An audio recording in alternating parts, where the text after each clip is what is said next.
All right, so we back in the house. What's good, everybody? We back in the house and we on the right channels.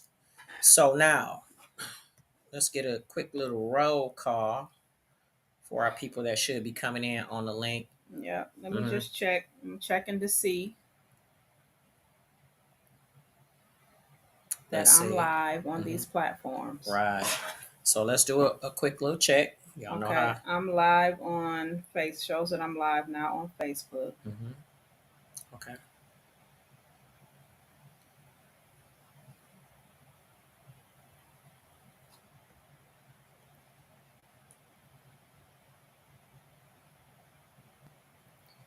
It does not show that I'm live on Instagram. So I'm just gonna go live on Instagram through here, through I'm my saying phone. that it. I'm on there from a Okay. Well, I'm just from letting you the know other it's saying that you're page. live. Uh It's huh. all good. That's okay. Just bear with us and give us a second, y'all, because we waiting on y'all to come up in here anyway. Mhm.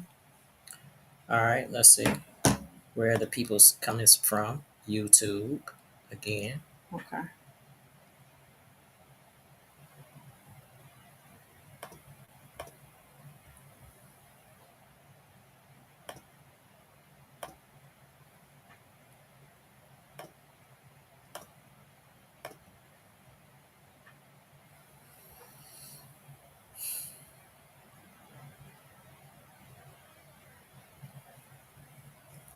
All right. Again, giving people time to switch over.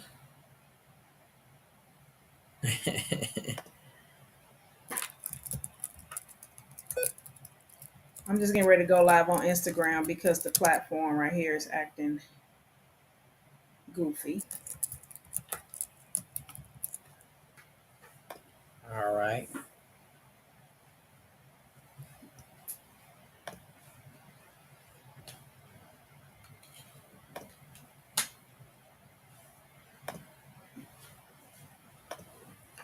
Yeah, so now it is giving us a message about Instagram. What is that? It's saying that it was disconnected to the stream. Okay, so this is how we'll do it here. It's okay. I'll do it like this here and just go live.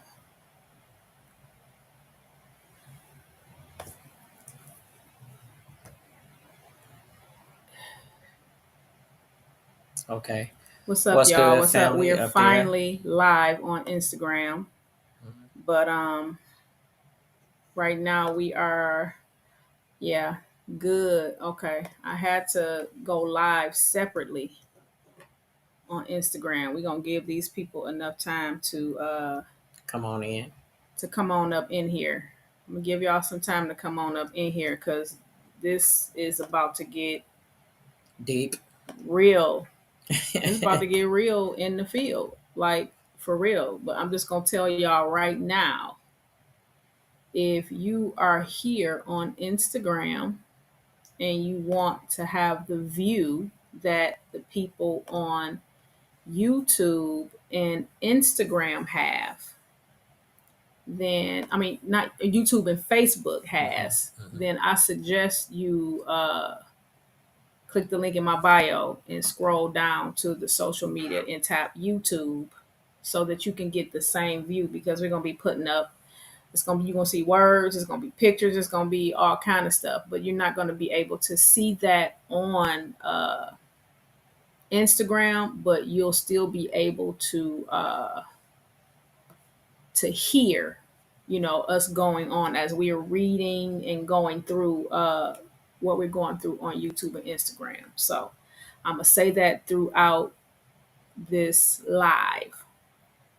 If you want to see the view, the people here on Instagram, if you want to see the view that the There we people go. on YouTube and the people on Facebook are having, then I suggest you go to What's up, good people? I What's happening? suggest you go to my click the link in the bio, scroll all the way down to the bottom, and Yeah. then tap YouTube or Ah. Facebook so that y'all can get the same view that the people are getting on YouTube and Facebook. You're not gonna get that view on Instagram, right? Mm-hmm. We going deep because people out here, Man. people out here got it twisted. They got it twisted. And initially, when I stated that I was going to even do this live, I was angry. I was angry because I was like, people playing. They playing and they think it's a joke out here in these spiritual streets. Hmm. And they feeling like they can just do you'll understand. You'll understand as we go about is everything good? Yeah, I'm just checking to make sure I'm looking at the stats here. So I think people are being more comfortable with YouTube right now. Yeah. Some people Yeah, jump that's from yeah. Facebook to YouTube. Okay, good. That's what I'm saying. Hmm. So if you are here, say it again, Yeah, go ahead. on Instagram, Mhm. because right now I am streaming from on Instagram. I'm streaming on Facebook. Facebook, and I'm streaming on YouTube, like all at the same time. If Mhm. you would like to get the view that the people on Facebook and Instagram are getting, then I suggest you tap the link in my bio, scroll all the way down to the bottom, and hit YouTube or Facebook. Because, like I said, we're teaching tonight too. Mhm. Like originally, I was gonna come on here and just go off. Right. And I was like, huh? Originally, I was gonna go on here and go off. I'm just keeping it all the way real and all the way 100 because Yeah. that's how I do, right? Mhm. But in that, it's all a lesson, Mhm. right? It's all Baby, a you can scoot lesson. over some more if you want I to. can't scoot over and you got this eye pillow hitting me in I my mean, thigh hey, when I I try to gotta scoot be over. extra comfortable, but hey, You want me to sit next to you? that's it. That's what I'm talking All about. right. Well, I'm sitting next to you. All Is that right. better? Yeah, that's beautiful. So, Okay, cool. yeah. So, I'm just gonna give y'all a few more minutes to come in here, share this, or do what you gonna do, or say what you gonna say, or be how you gonna be. But one thing is for sure, and two things is for certain. It's some folk that's gonna be mad tonight after this. Uh, Well, after this yeah. live, it's some Okay. people Okay. that's going to be mad, and I don't care. I don't care because the truth is the truth Hmm. and it is what it is. But what I am here to do is to Mhm. also make Okay. clear that this live is not about to be about bashing pastors, right? This live is not about bashing pastors because one thing I understand is that they are they have their role Mhm. in society Mhm. and a lot of people depend on them, right? And so it is what it is. We all got our free will. We all got our free will. But when people be out here in these streets on some BS, for some BS, Hmm. and I can't get with that. So again, I'll say this to the people who are on Instagram. Thank y'all for coming in here and joining on Instagram. But we no, want I'm to get saying them on all to that's what right. That's what I'm YouTube? saying. Okay. So the people that's on Instagram, I'm talking to the Yes. people on Instagram. Mhm. If you would like the same view that the people have On Facebook on and YouTube. Facebook and YouTube, then Mhm. click the link in my bio, scroll all the way down, and tap the YouTube icon because we're gonna have words and all that good stuff, up there, pictures and all of that. And so you're not going to be able to see that on Instagram. However, you will be able to hear as we teach, right? Hey, y'all coming in on Instagram, y'all showing y'all love. I appreciate it. Y'all coming up in here on what is this? Instagram. Y'all Y'all coming doing in this? on YouTube right now. Yeah. Let It's me all let me good. check the Yep. Facebook and share it with some folk right quick. Yeah. So while she's doing that, there's one thing that I do want to say, because it could get, it could get ugly and it could get deep. And my thing is that we have become too numb to a lot of societal abnormalities that are coming off as normalities. What am I saying? Just last night, my wife and I, we definitely don't really per se look at the news like that. So I'm like, let me go on YouTube and just kind of go through some searches, because, we're used to studying. That's cool. Go ahead. Mm-hmm. And I happen to see that there's a shooting that took place in a high school down south.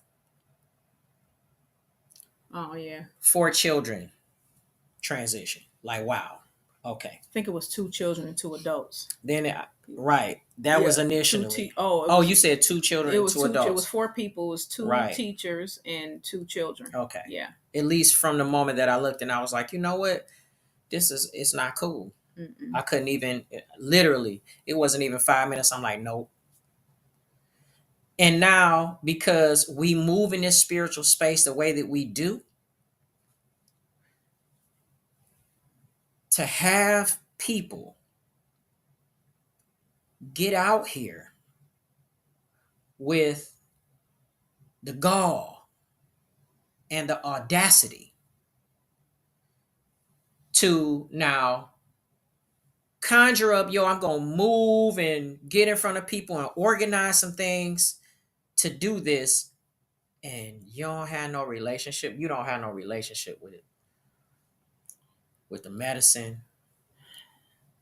With even just being in the spiritual realm, for real deal, Holyfield, though, that's the thing.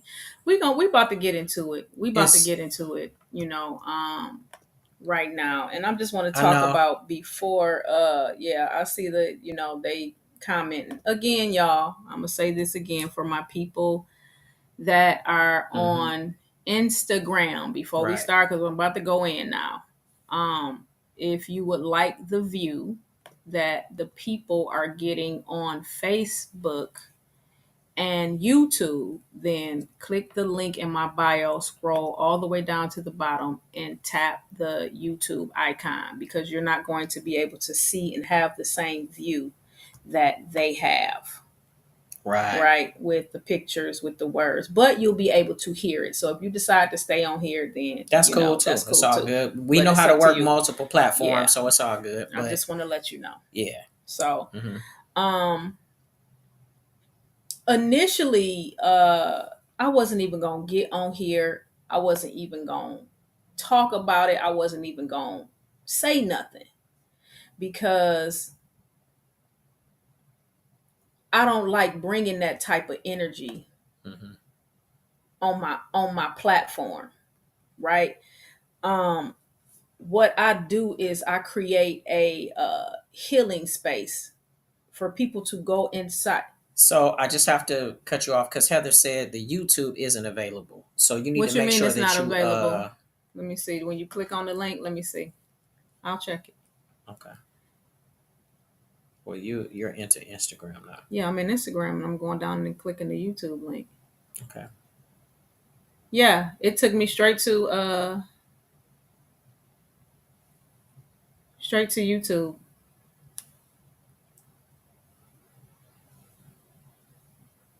What happened when you went to YouTube? Yeah, we want to get that taken care of. What happened when you went on YouTube?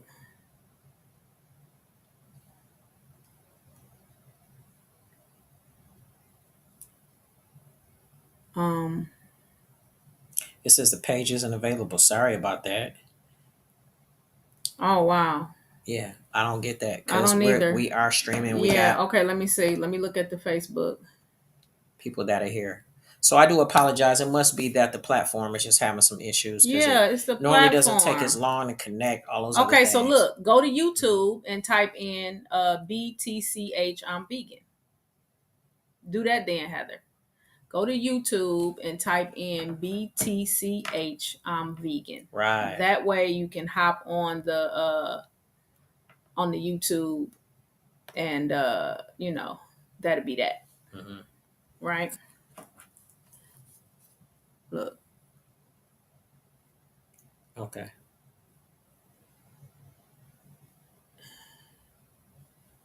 Yeah. So okay, there we go. Good. I just had to Yeah. do Handle some something. I had to business. handle something right quick. But Okay. Yeah. anyway, Hmm. yeah, for some reason, which y'all know the reason. I know the link worked. It usually always worked, but now that I'm getting ready to put in some work, Mm. it want to act goofy. Ooh wee. So again, go to YouTube, type in BTCH I'm vegan. Make sure y'all are subscribed, Right. right? Tap into the live if you want to see the view that they have on Facebook and on YouTube. Yeah. Right. I did put, if you were part of my email list, then I got the actual link in the email for you to tap on, and that would take you straight to the live, straight to my page on Hmm. there. Okay. Hmm. So anyway, Hmm. let me get back to what I was saying. Yeah, I see a lot of people they popping in on the YouTube, but on YouTube.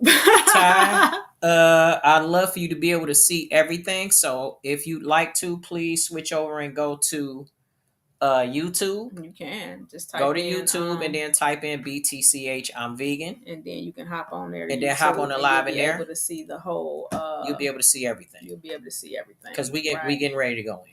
But again, I use this platform You're very welcome. for positivity, right? What I do is I create a safe healing space for people to go inside of their universes to remove the trauma that is connected to them in this life, in previous lives, not only their lives, but ancestors as well. And so, even though I understand that there are light entities and dark entities both that reside in the spiritual realm, I like to keep my content more on the light side, right? Because that's how I deal. When it's time to deal with shadow, we'll deal with shadow, right? Period. Because shadow work, dark energies and dark entities, look, you cannot have one without the other. It's necessary for both. We taught on that. It's necessary. God created dark entities and light entities both. God is the creator of all. So God created both. Both are necessary in the spiritual realm in order to achieve balance. I don't know why. It's the way God created it. It just is what it is. Mm-hmm. And so, in this line of work that we have been called to do, we deal with all kinds of people, all kinds of situations. And the truth of the matter is, you have to be a person with thick skin when you decide to do that. Is everything good? Yeah. Okay. I'm just looking to make sure. Okay. Mm-hmm. You have to be a person with thick skin in order to do that. And I don't come on here and I don't come on these platforms and talk about the shit that people have done and the stuff that people do. I don't. Mm-hmm. I just leave that.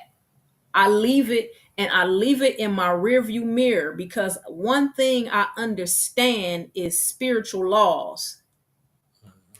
That's one thing I understand. Hold on one second.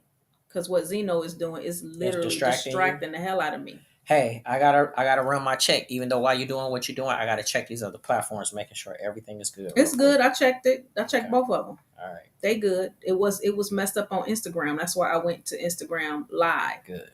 Okay. All right. Cool. Let's go. And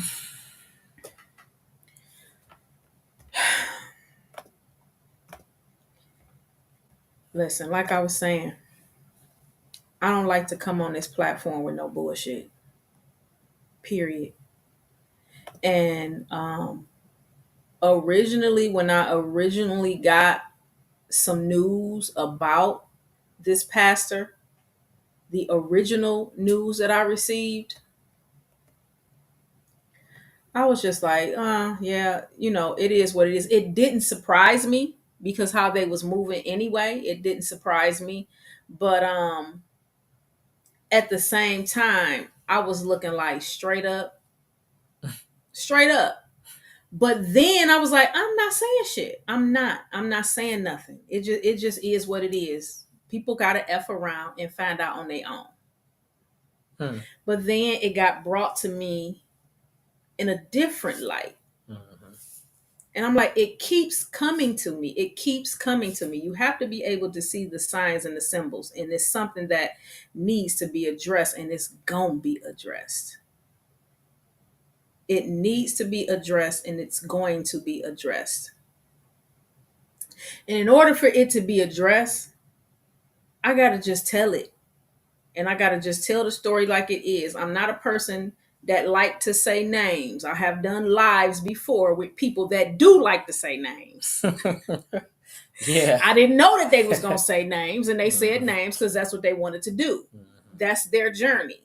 My goal is not to be on here and say names, but I am going to talk about the situation point blank period, because people got it out here twisted out here, and it angers me when I see people want to play with people's souls and spirits.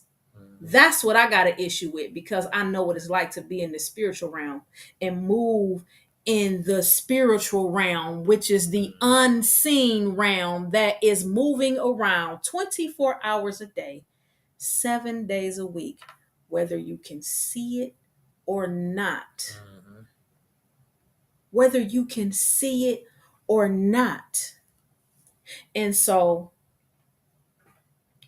I decided to do a retreat. This retreat was about 2 years ago.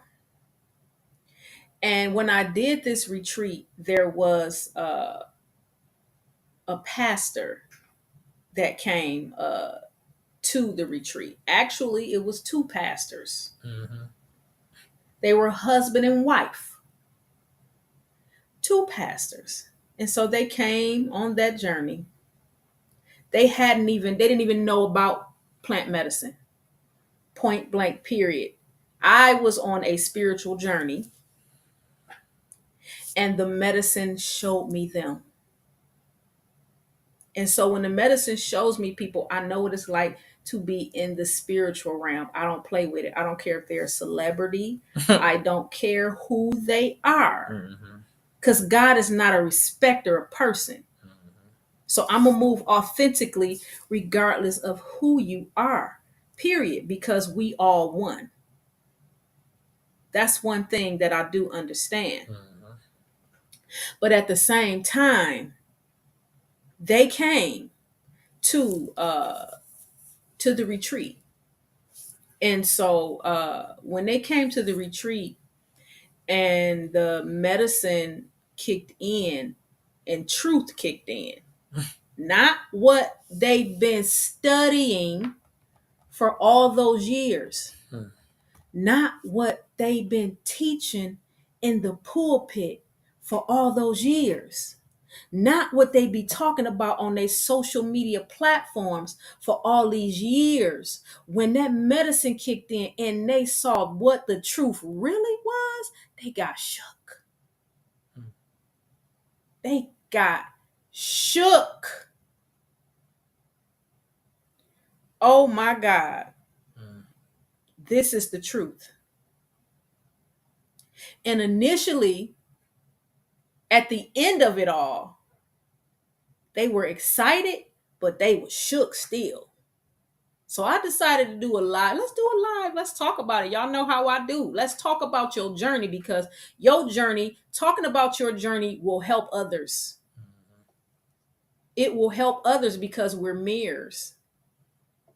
And so I decided to do the live, but mm, I was seeing that they did not want to talk about their journey like that. mm, They didn't feel like the people was ready.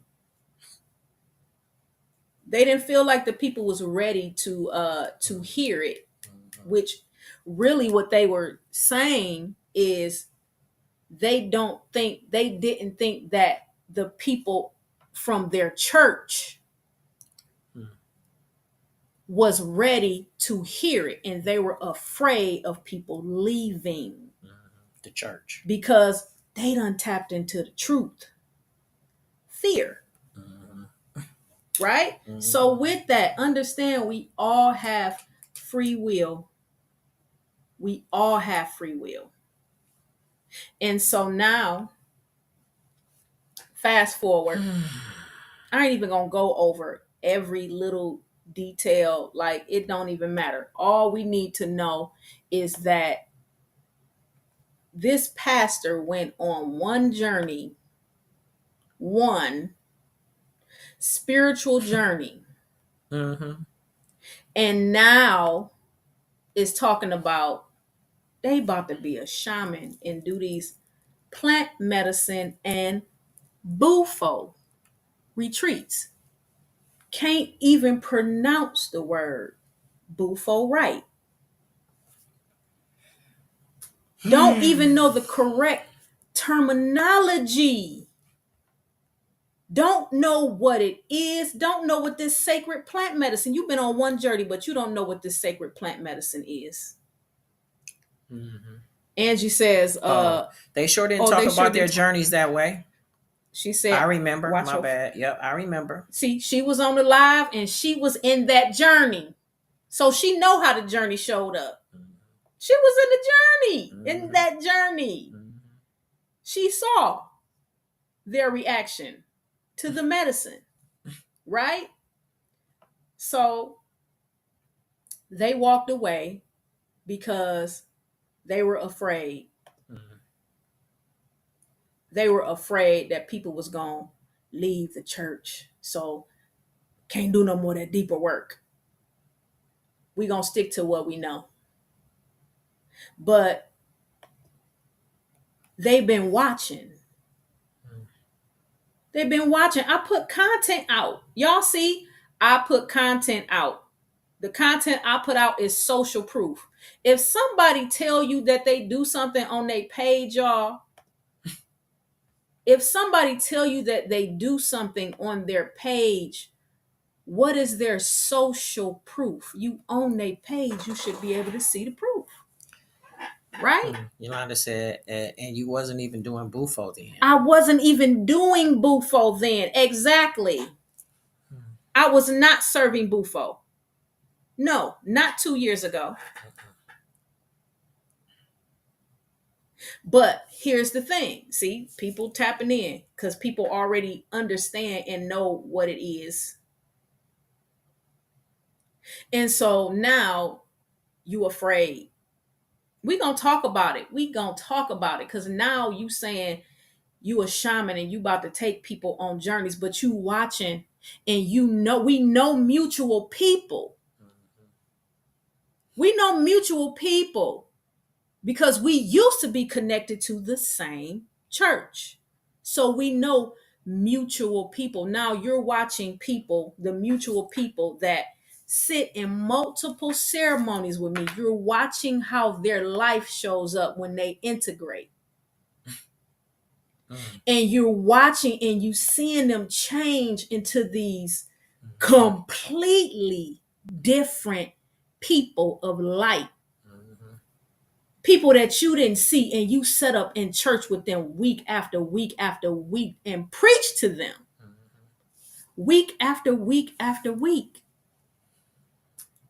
Now you calling on the phone. We should go into business together. You doing so good. You doing so good. We should go into business together. Who Really? who they calling with that? They calling people that set in ceremony with me. Right.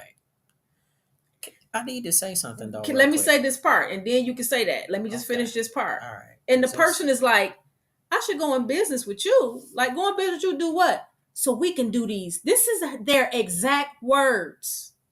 So that we can do these plant medicine retreats. It's so many people that I know need this, and we can make a whole bunch of money. This is what was said. Yeah. This is what was said. Now, what was you about to say? Okay, well, first I'm going to read what's said. So, Dakota White Feather said, without the proper training and education or calling, most importantly, they are about to open up Pandora's box. Listen here. Listen here. That's why I said I normally don't say nothing. I normally just let people F around and find out that this spiritual realm is real deal Holyfield. And they saw that it was real deal Holyfield that one time and was too scared to go back in and do that deep work. Too afraid to go back and do the deep work because at first you wanted to tell the world about it.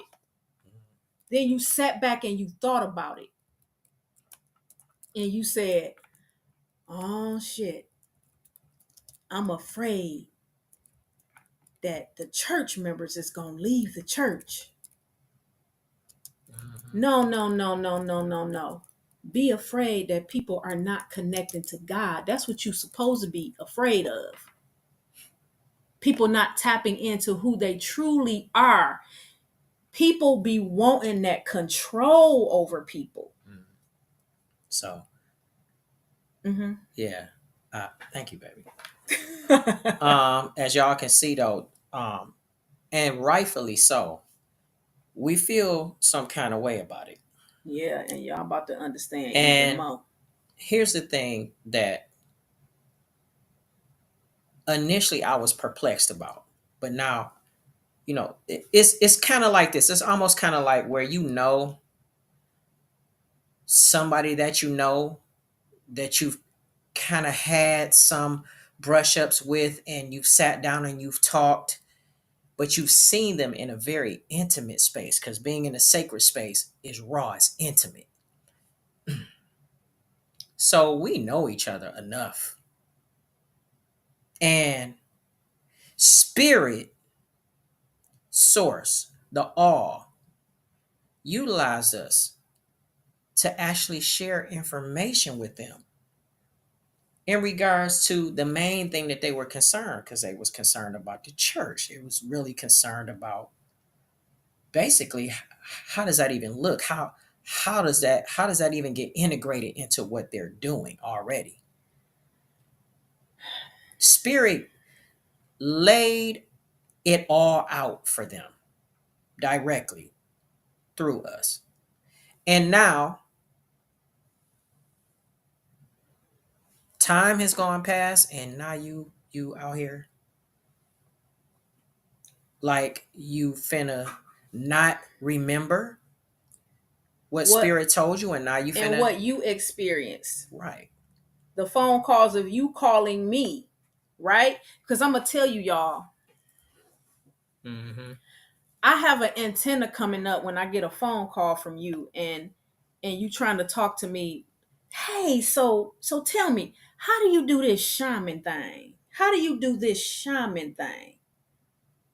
I said, what? First of all, let me explain this to anybody that's watching this live about me.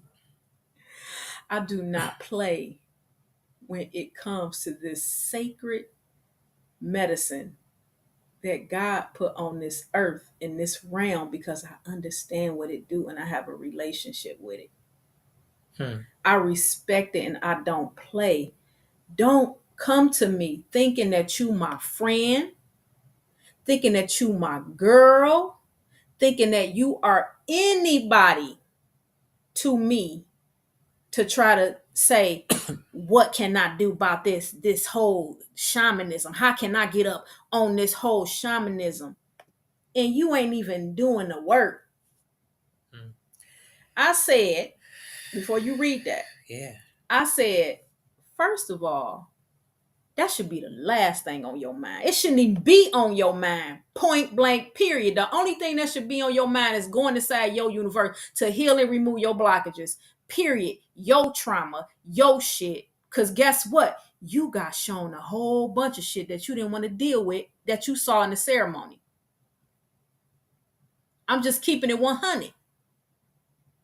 Now, what was you about to say, babe? I want to make sure that, I because know. I will been and took over. Well, you have the floor. But no, Angelique said that is sad, and I'm glad that you're bringing it to light and exposing the truth. Someone can end up getting hurt in the process of them moving into something they have no gift or knowledge No of. knowledge. No knowledge. See, You talking about I can be a pastor and a shaman. I can jump from a pastor to a shaman. Can you jump from a pastor to a shaman? That's what you think? You can jump. Watch your toe, babe. I know it's yeah. Um, you can jump from a pastor to a shaman. Okay, and you've only done one sacred plant medicine journey. Yeah. Anybody that has ever done multiple plant medicine journeys, you understand something. First of all, I know it's people on here that has probably done about 10 journeys with me. So I know it's people on here that has done 4, 3, 2, 1. If you've done multiple sacred plant medicine journeys with us, does every single journey show up different? Has there ever been a time to where 2 journeys showed up alike? 2 journeys. 2 journeys. And we're gonna break it down, the difference between a pastor and a shaman, and why you just can't jump from a pastor to a shaman. What it takes, what pastors walk in and what shamans walk in. This ain't about me bashing no pastors, like I said. It's not about that. It's about me putting out a warning at this point, because now you playing with people's spirits, and I can't sit here and let you think you about the guinea pig on people so you can put some money in your pockets, because that was your motivation. How do you say that in your first conversation with somebody? You ain't never went on a journey with this person. You've never been on one journey with this person. You've never seen them in the spiritual realm, but you want to go into partnership with them because you've seen them come to 4 ceremonies with me while they was in there, by the way, healing, putting in work for them. They wasn't guiding nobody through shit. They was going in for themselves. You want to call them and say, let's do these plant medicine retreats. We can make a whole bunch of money because I know a whole bunch of people that need it. See, the thing is that when you don't have a relationship with this medicine and you haven't really truly connected with someone who truly facilitates and is a shaman that guides people and is an oracle that can give a serious prophetic word and be able to share but the future. Can I say? I just want to say this about that person, because they're a prophet too. I know. They're prophetess. Hold on. They are. That's cool, but what I'm saying is that you don't have a relationship enough with the medicine to understand what it is that you're seeing when you're looking at someone who has actually been doing the work after going on these ceremonies or in these retreats. So it's just looking like to you that, oh, Vision gave them some medicine. What happened to me happened to them. And they just ended up that way. And you look so perfectly fine. I think I should do that. I think this is a good idea in order for me I've been watching you to make money. and you've been doing so good. You've been doing so good. We should go into business together. That sounds like some charlatan stuff. Mm-hmm. Mm-hmm. That's what it sounds like to me. Mm-hmm. You can't be playing with people. You can't be guinea pigging. I'm seeing some comments come up over here. When we say read some of the comments, y'all. If y'all on Instagram, if you are on Instagram and you want to be able to see the view that the people are having on YouTube, the link was working in my bio, but y'all know why it's not.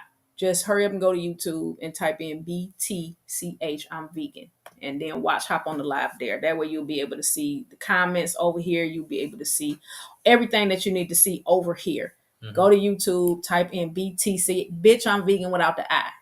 Period. Right. And then you'll be able to if you on Facebook and you have YouTube. If they on Facebook, they can see the view. Oh, okay, good. Yeah, they can see the view. The view is like good. The view is on Facebook, so it's all good. Okay, yeah. Good. So I'm just talking about for the people that's on Instagram. The people on Facebook and the people on YouTube are good. They see everything. Angelique said it's all about the money. Well, this is the thing. If that's what you say in your first conversation, how the scripture go? Out of the mouth, the abundance of the heart, the mouth speaks, or something like that. Yeah. Like for real. That's what you say in your first conversation. Your first conversation. What?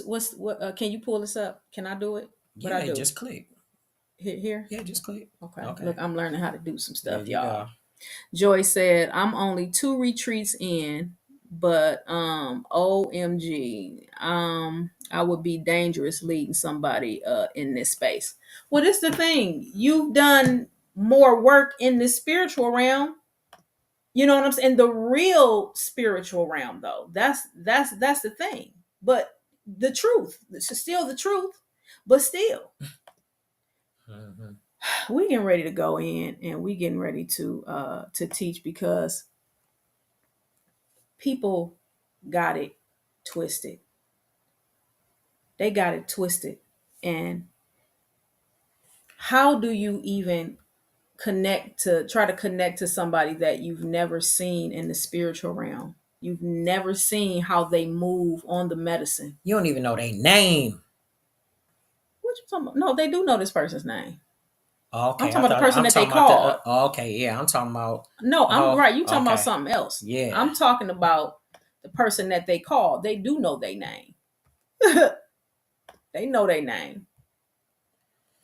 So yeah, Rochelle said this is not for the snake oil salesman. If it's who I think it is, then we know their love of money is the root of this evil. Oh, okay. I don't know if you know. You may. I don't know, but I don't know. Angie said, "Listen, I was in ceremony with them, in that and it ceremony. was only that ceremony with them, and it was only my third journey, and she scared me. Some of her behavior, at least. Yeah. Did she? Well, this is the thing.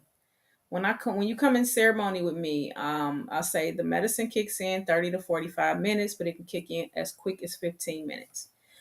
Don't matter. The point is for the medicine to kick in. But usually the one that the medicine kicks in on the fastest, the quickest, is the one that got to do the most work. Well, it kicked in on her in like 10, 15 minutes. So I knew what it was. From jump. I knew exactly what it was. We gonna come on. We about to break it down so that people, see, we're not just on here talking. We gonna make this a teaching lesson, a learning lesson, so that people can understand the difference. Because some people that blindly follow folk, they will say, well, sure, they already in the spiritual realm, because in church you think you are in the spiritual realm. That's why you go back every Sunday. We know. We used to do it. Yeah, thought we was going in deep too. We know. We used to do it. Thought we was. We thought we was. Even though I knew it was something missing, I knew it was something ain't right. I knew it. Something in me, that call in me, that asking questions, the seeing the bull crap. not getting too caught up in what's going on up there, not putting people up there on a pedestal. Because ultimately, it's not about a person trying to be loyal to a pastor because they fear for their soul. They fear for their soul because what's being taught in the pulpit. It's about you experiencing who you are for real. Tapping into who you are for real. And it's a difference between religion and spirituality. People always want to talk about, yeah, this spirituality, it's that new shit. People on that new shit, spirituality. Dude, we're spirit beings. Before we incarnate, we're spirit beings. When we leave this realm, we will become spirit again. We're eternal. Spirituality, that's who we are. Period. But at the same time, people are attached to religion. Religion. And so with these people that's on Instagram, I'm going to say it again. I'm going to say it throughout the time. If you want to be able to see the view, because we're getting ready to put up some words, even though you will hear it, you won't have the same view that everybody else has. If you want the same view that everybody has, then run to YouTube. And type in bitch I'm vegan without the I, BTCH I'm vegan, and then you can hop on there and you can see the same view. You can see all the comments, you can see all that from YouTube. Or if you on Facebook, you can hop Facebook. We're doing it from on Instagram, Facebook, and YouTube right now. So Yolanda, you said that was my question as well. What was your question? Do you know exactly what she meant by that when she said no, that? I don't know what question, but did somebody else ask the question? Was it Okay, Angelique's let's question? see. Angelique says, so since they were so close to you, why didn't they come to you in the beginning if they feel that they are called to? You know what? Listen. Okay, let me explain something to you, right? See, we did not know them. They knew of us. We knew of them because we used to be connected to the same church, right? But we were not friends. We did not talk on the phone. I didn't even have their phone number. But I was in the spiritual realm and the medicine showed me them. Showed me what they was going through in their life. And spirit said, oh, it's time for y'all to see what Jesus really saw. It's time for y'all to see what kingdom really is, since you out here talking about it. Yeah. And so they said, if it had been anybody else.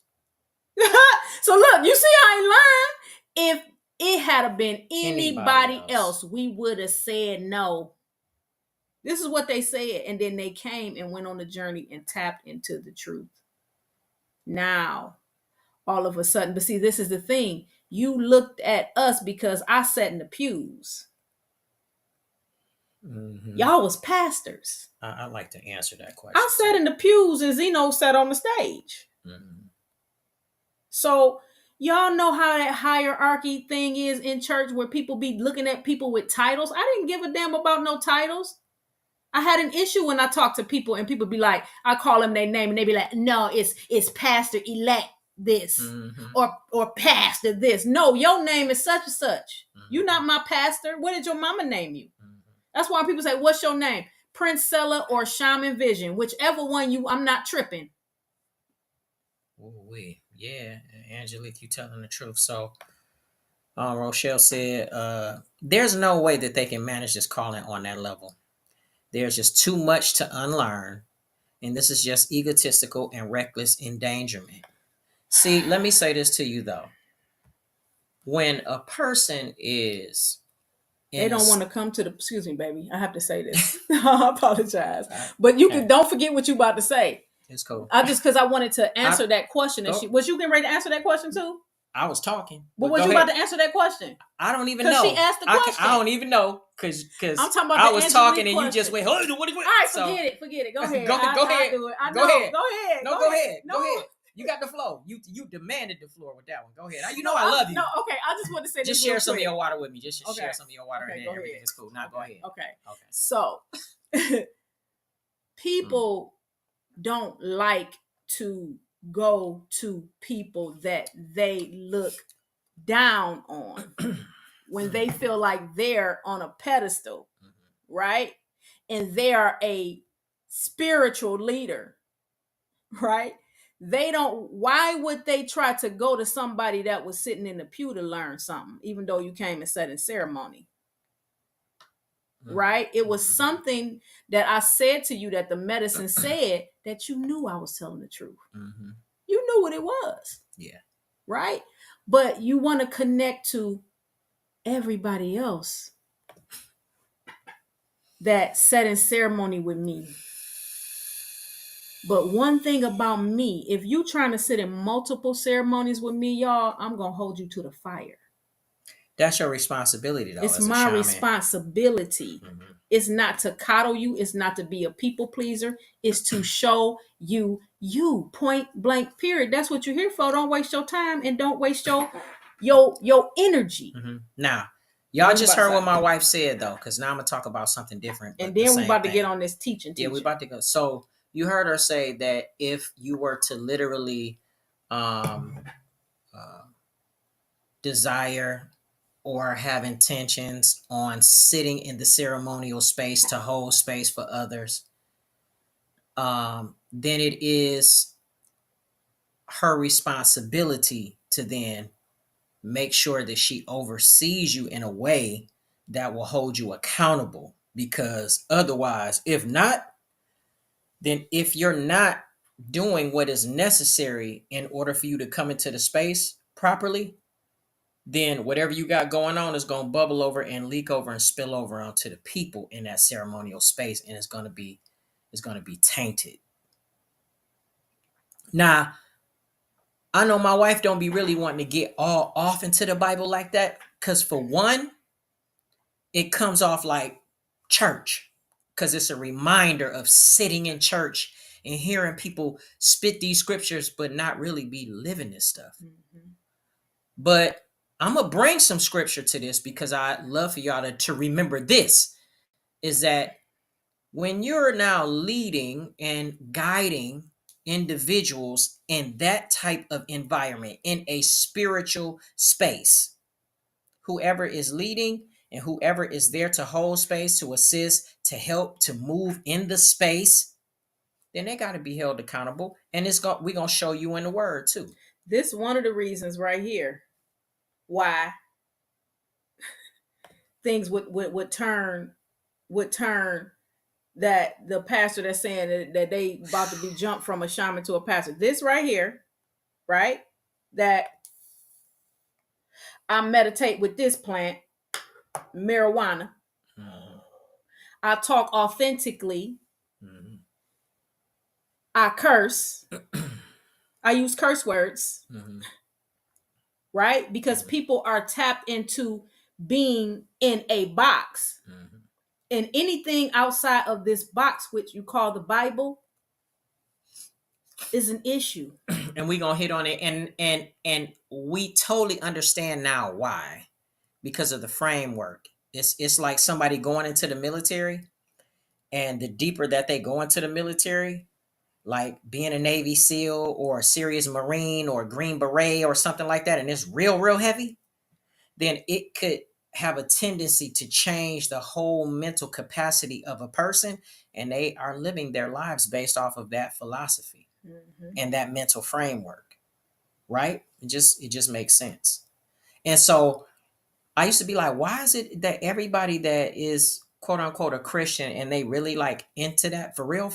Because I used to be like that. Would say, if it's not in this book, then I can't even really listen to you, and I'm out. And then I just treat you as though you're invisible and you don't exist and that you're bound to hell. And I'll send up a little prayer in hopes that you change. You know what? What I'm gonna do is the people that's in here on Facebook and YouTube are the people that's just gonna be in here. I'm getting ready to close out this Okay, good. Instagram because I'm not gonna be looking up and Okay, talking to cool. everybody. I'll just Good. talk to the two So people in Joyce here. says studies show people who curse are happier and more intelligent. Just saying. Oh, really? Because they're probably being more authentic than those that aren't. A higher frequency. Here it is. Rochelle said so in essence, they went to you all in secret so that they can emerge with some new revelation. Oh yeah. Oh, wait. Let's talk about secrets so I can tell y'all how it really went down, right? Because this same person, y'all know, I just came back from Atlanta. Y'all know I just came back from Atlanta from doing a sacred plant medicine in Bufo retreat, right? This person that they reached out to also came to that retreat, and they talked to them, and they tried to get them to go sit in a ceremony with somebody else because it was cheaper. But in secret, they was reaching out to me wanting to come to that Atlanta ceremony. What that look like? Yeah. What that look like? Yeah. You want to go into business with the person that's been sitting in ceremony with me, but you try to talk them out of coming to a retreat with me to go sit with somebody else because it's cheaper so that you can come. Spirit shut it down. The schedule would not allow it for a reason. For a reason. Since we're talking about secret. And I'm still not telling y'all the whole 1/4. That's not even 1/4 because it's time to get into the lesson now. I'm not about to be, bashing. I just want people to be educated on what it is. This is what inspired the live, but understand, like, we've been kind of hitting on this anyway, just as it relates to people being careful when they choose to go into these type of spaces, and or whenever you choosing to go into a church. We live in the internet age now. We live in the information age, so it ain't too much that you can't really look up and find out about somebody to know, like, to make you feel more comfortable to rock with them or not, right? Rochelle, well, Angelique said messy, yeah. And Rochelle said, yeah, messy. Gonna get somebody hurt. They moving dirty. It's moving not real dirty. It's not cool. And the thing is that what it feels like hitting us is that they was out of character, but we thinking about it and it's like, damn, but were y'all really out of character? When we really look at it and we start playing it back, were y'all really out of character? Because for y'all not to come to us and talk to us for real, and at some point diss the medicine, and people that was using it. That's another thing. Yeah, you went on dissing them and us on them, dissing, and the same person by dissing the medicine, because the person went on the journey. This is the thing: the people was coming on the journey and was saying, "Man, forget the church, man," because the medicine showed them and opened up their eyes through experience what the truth was. What did that say? She said. Joy said, I'm already holding space for the poor folks who fall for this televangelist shaman and have scary experiences. Yeah. Heather said, that's shady. Very, very, very shady. Rochelle said, yeah, right, Joy. I'm feeling a bit anxious for all of those souls. My goodness. But you calling people and you saying, let's go into business. And you don't know how that's even going to show up. You don't know. Yeah. You don't know. Yeah. So you ready to get off into the lesson? Yes. Okay, cool. So where do you want to start? Because well, I just want to start by, we're going to talk about the different roles and traditions of a pastor, the traditional roles of the pastors and the shamans. And again, this ain't a versus. They walk in what they walk in. They got their calling. They got their shit. Do your role. Do your traditions. Yeah. Because that's what you know, all right? And a lot of people are connected to them, and that's fine. But we're going to talk about the role and traditions of a shaman also. so that people can understand the difference for themselves, but people still have free will. I just want to ask a question before we get started. Mm-hmm. So, like, am I wrong? Hold on, my feet cold. Let me put on my house shoes. Okay. I'm still going to ask the question. Yeah, I'm right here. Am I wrong for thinking, is it wrong for someone to actually want to move in a space that they're unwilling to do the work, like to start a whole business in the space that they're unwilling to do the work in? Meaning, if I wanted to start a dentistry,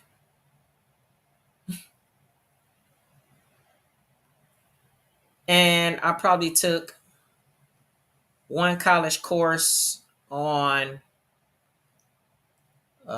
pulling teeth, and then I go, I'm gonna start this business, and I'm just gonna start. I'm gonna be in the room. Here's the thing: I'm gonna be in the room too. I have this mindset that I'm gonna be in the room with equipment and tools, trying to pull people teeth and shooting them with needles, with no real experience, no real training, and I'm just gonna reach out to some people that I seen that went to the dentist and their teeth look beautiful. Man, your teeth is looking much better than what I said. You have some work done on your teeth. We should go into business too. Am I wrong for thinking when originally there were people that came to this person that wanted to start a dentistry and then say, you know what? I can see how what you're doing and how you starting a dentistry could work. And then spirit kind of lay some things out before them and they just kind of back off. But then start hitting around people that the people that actually brought spirit to them, they just start talking to people around them and not going directly to them. Am I wrong for thinking that y'all were looking before we got into this whole situation as though you were very integral? And now I'm looking like y'all looking shady as hell. Y'all looking out of pocket. My goal is this. The only reason why I'm even on here and even talking about it is because I know what it is like to be in that spiritual realm. I know what it's like to walk people through their trauma. I know what it's like. There's no, if I've been on so many journeys that I don't even know how many journeys. It's innumerable amount. Innumerable amounts. Mm-hmm. I've done Bufo at least 100 times. No two journeys alike. That's Bufo. Hold on. I got to go back to this. That's Bufo. Mm-hmm. How can you go on one journey and do something that somebody has been working and training over 10 years? You just gonna jump from a pastor to a shaman. Okay. Y'all tell me if it's that easy once we explain what it is, the difference in the roles. Okay. So Andrew said, I'm glad the ATL Atlanta was exactly what it was supposed to be, and who was there was supposed to be there. Oh, but this is the thing, Angel, for sure. But they didn't want to do a ceremony with y'all. They didn't want to sit in the sacred plant medicine ceremony and show up and do the work in that space with y'all. See, that's where you put the work in. They wanted to experience Bufu, what they call it. They want to experience boo-foo, because they've never experienced it, and so many people are coming to them because they want to experience it, but they don't. How can they even talk about something that they've never even experienced? So guess what, they wanted to be a part of the bufo, and I blew up my schedule to say, I'll do your private bufo ceremony on the day that we go into the retreat space, on the day that I do all the grocery shopping, on the day that I do all the prepping and all the cooking for the food for the whole retreat, the day that we go through cleaning the whole space and setting the atmosphere that whole day and that whole night and cleansing out everything. I'm blowing up my spot. I laid out the red carpet and you still couldn't come because you was not supposed to be there. Right. Here it is. I'm going to read a couple of comments and we're going to get into it. Then we're going to get into it. So Rochelle said the irony of all of this is that they reject the Old Testament, but the work of the shaman was practiced during the days of the priesthood in the Old Testament. They need to stick with the fivefold ministry they're accustomed to. And we've taught on this We did. in regards to what it looked like before Jesus came on the scene. Yes, we did. Angelique said, yes, they have no experience, education, or receipts to back them up. That's probably why they have problems doing the work. Yeah. It's the same person that said, I need to send some people to you because I've been praying and I've been laying hands and I've been doing everything and ain't nothing seeming to work. But I know if they come that way, I already know what it is. Ooh-wee. So Yolanda said, that's real. Wow. Real. And let's not forget, they were bashing it at first, and now you decide you want to do it. Nah, that ain't cool. Oh, so this the thing. So apparently you know who we talking about. Hold on. And so I'm not even saying it. Hold on. Y'all Angela, let saying me read it. Angelique said their hearts isn't right. This is the thing. Let me say this. Ultimately, deep down in my soul, I know they want to help people. That's what that's the thing. Deep down in their soul, I do know that they want to help people. But you can't skip the process. You can't skip it.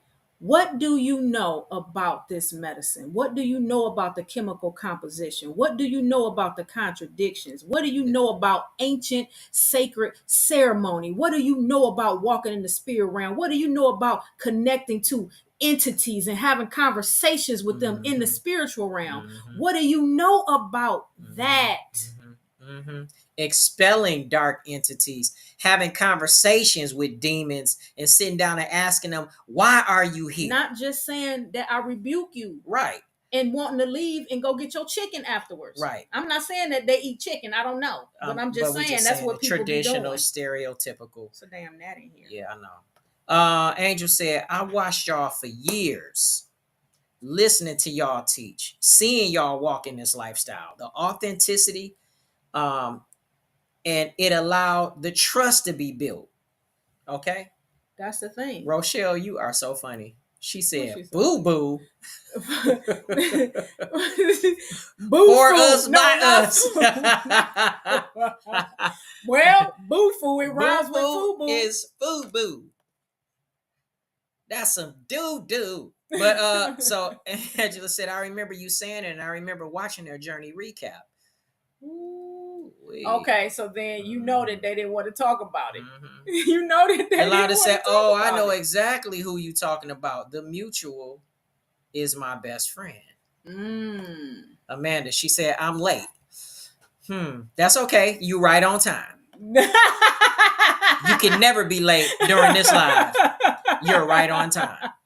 Well, and so you just missed the story. You missed the story. It's all good. We had to really lay that down, and we still being nice. And we still didn't go all the way into detail. We still being nice. We still didn't tell everything. I'm just going to say this.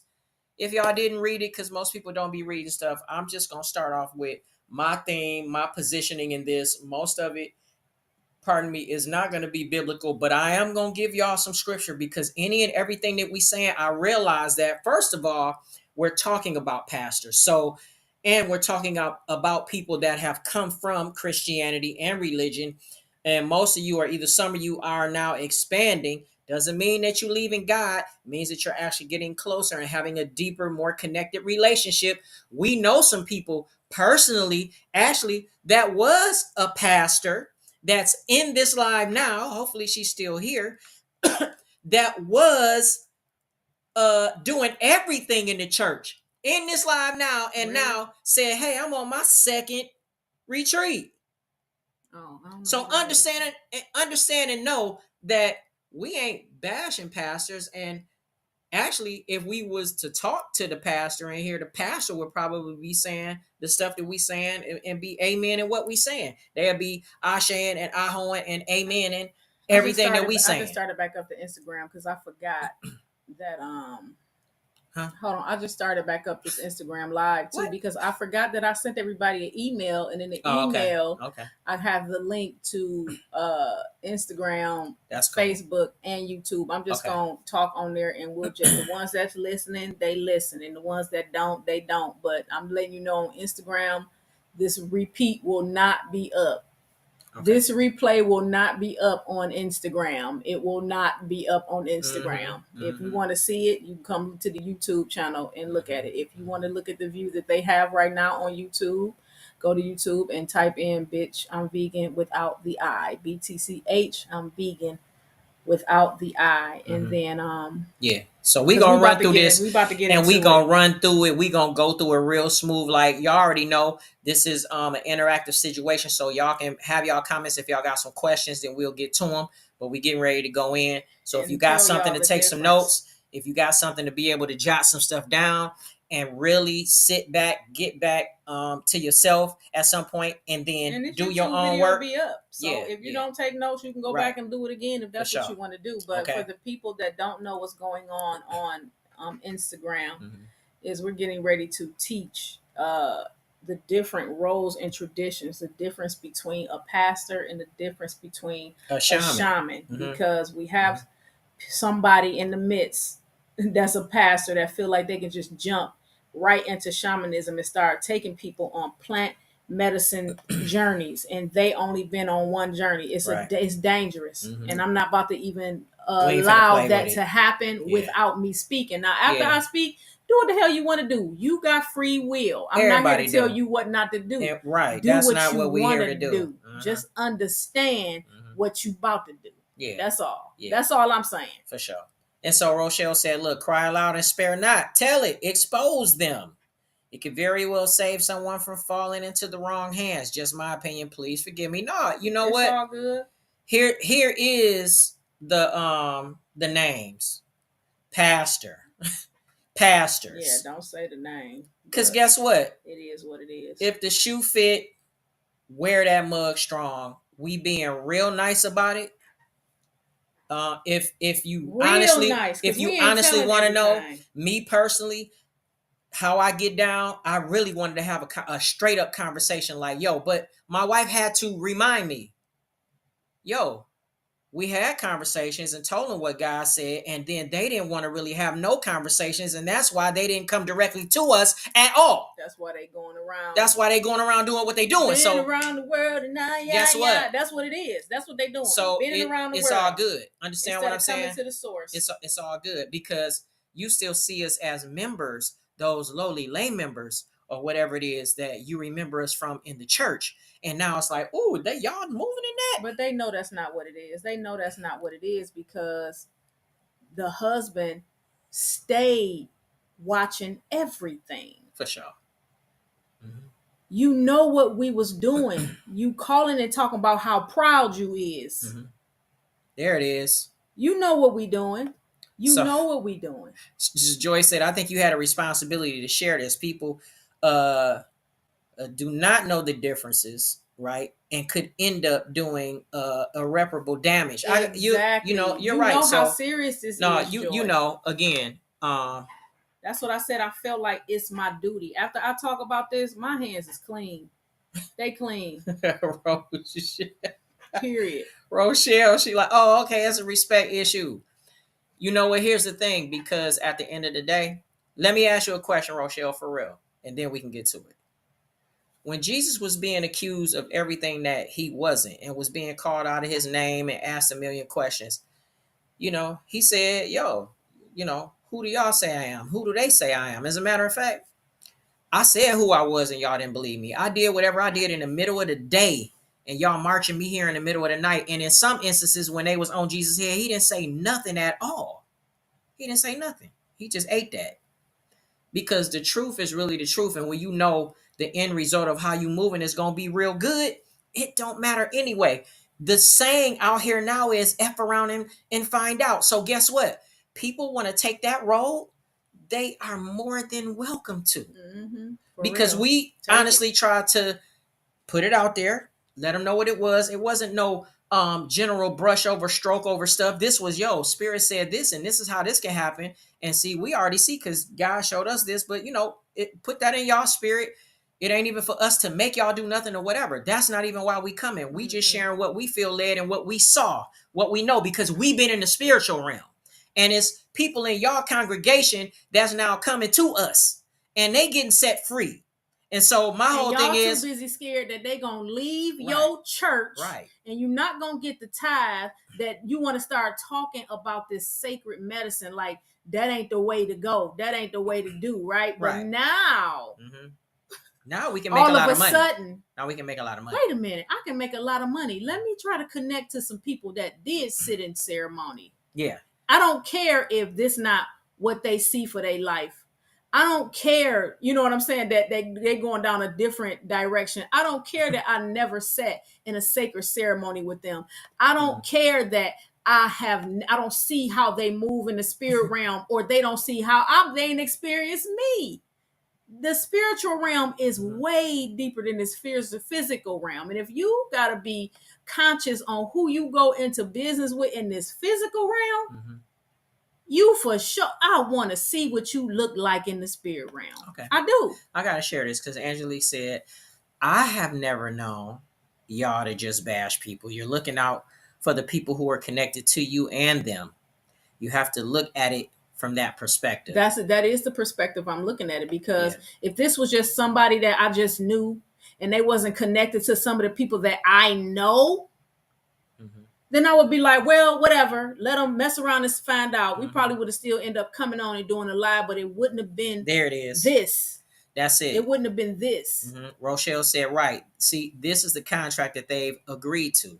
So they must learn from this experience. They have a serious lesson ahead. And guess what? God. We gonna hit on some things. Know. So you all right. Already know. So now I know you want to get off into your side of it. Would you like for me to go in and just kind of no. Zeno's gonna go in first and just talk about this really quickly. Okay. But again, for the people that's on Instagram, if you want the view that everybody has on Facebook and YouTube, then go over to YouTube and type in "bitch I'm vegan" without the I. Right. And you'll be able to see the view, you'll be able to see the words, you'll be able to see everything. But if you decide to stay on Instagram, that's fine too. You won't see it, but you'll hear it. Right. So it just is what it is, because we're getting ready to talk about the different roles and traditions of a pastor and a shaman. And it's funny because before I closed the live off on Instagram, I saw that somebody popped on there with a fake account. And I know the account is fake. Yeah. And I've been knowing that the account is fake. Right. And just because I know it's fake and you want to pop on this live, how about you get blocked today? Because I was supposed to been block you. I wasn't even supposed to allow you to follow me in the first place. Right. But that's another thing, right? My following could have been blew up. But anytime anybody follows me, I immediately go and look to see if the person is real. If this is a fake account.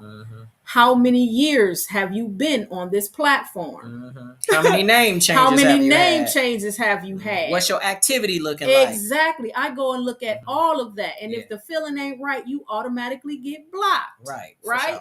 Yeah. Because I'm very protective over what I'm building over here. Right. And that's how it should be. Right. Period. Right. Okay. So don't now, come fake when you're supposed to be authentic. That's all I'm saying. So again, like I said, if you guys didn't read everything in regards to the description and all that was put inside of these platforms, I'm just going to read it again.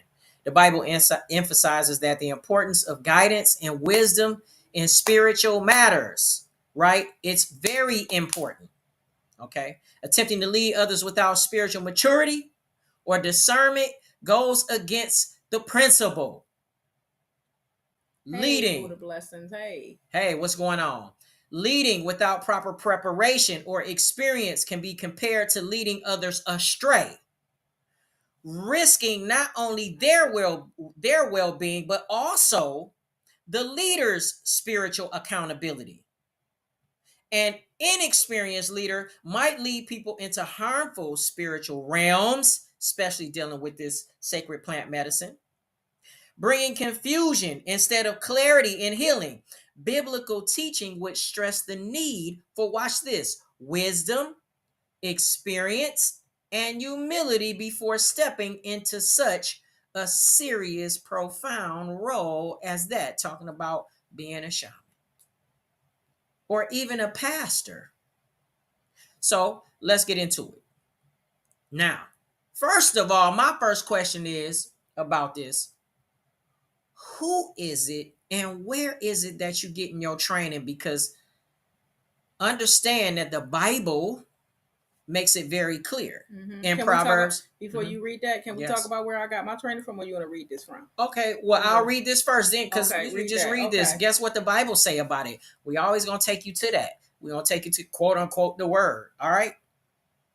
Proverbs chapter 11, verse 14. This is coming out of the KJV. I never play around with any other rendition or whatever. Where no counsel is, the people fall.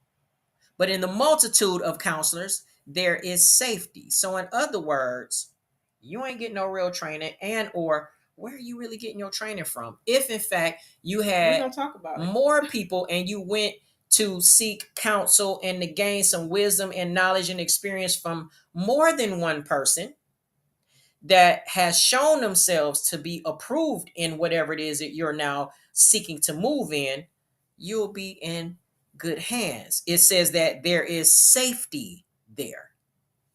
That's the word. Am I off, or is that the word? Okay. So now I got to break this down real quick. Then I'm going to let you go. What is good counsel then? You got to ask, what is good counsel? What is wise counsel? Good counsel or wise counsel is advice or guidance that can help people make, watch this, good decisions or achieve success. It can include information, suggestions, recommendations, or direction.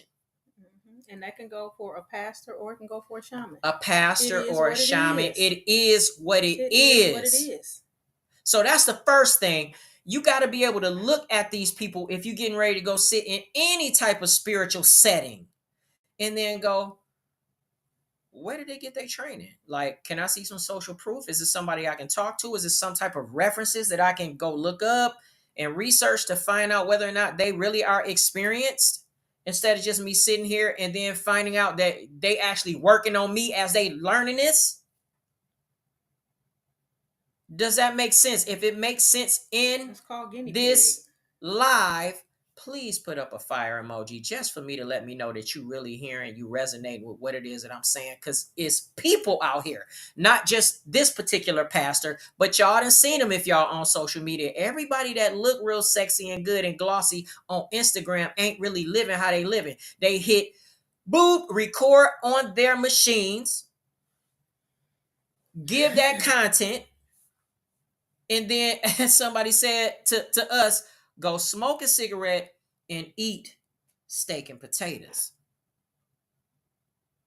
Go get on their cell phone and then hit up their sneaky link. It's a whole lot of shady stuff going on. Mm-hmm. And if I know, thank you, that you literally sat in one sacred plant medicine ceremony and you talking about this, what you about to do, and you think I'm not about to say something, you done lost your ever loving mind, ever loving, whatever. Unleavened mind. Yeah. You know what I'm saying? Blind leading the blind. They will all fall into a ditch. We got them fire emojis coming. So would you like to share exactly where you got or like training and different things like that? Well, first of all, before I even did training, first of all, I didn't come in this space talking about I'm about to be a shaman. That's first and foremost.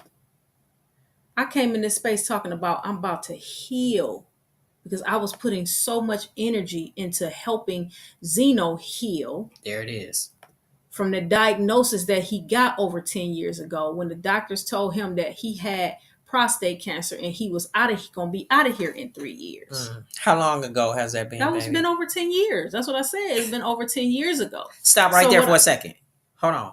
Please remember what you were getting ready to say. You better hope I do. So in essence, if in fact you had gotten locked into us, bumped into us, connected with us, and then found out that, oh my gosh, his wife actually put in the work, went in and studied herbs and all these other kind of things. He was actually dying from cancer, had a terminal diagnosis where they said he only had 3 years to live, and now I have lived past the time frame that they said, and I'm out here, and you know what I'm saying, to be honest with you, I'm looking quite good. It started in my home, right?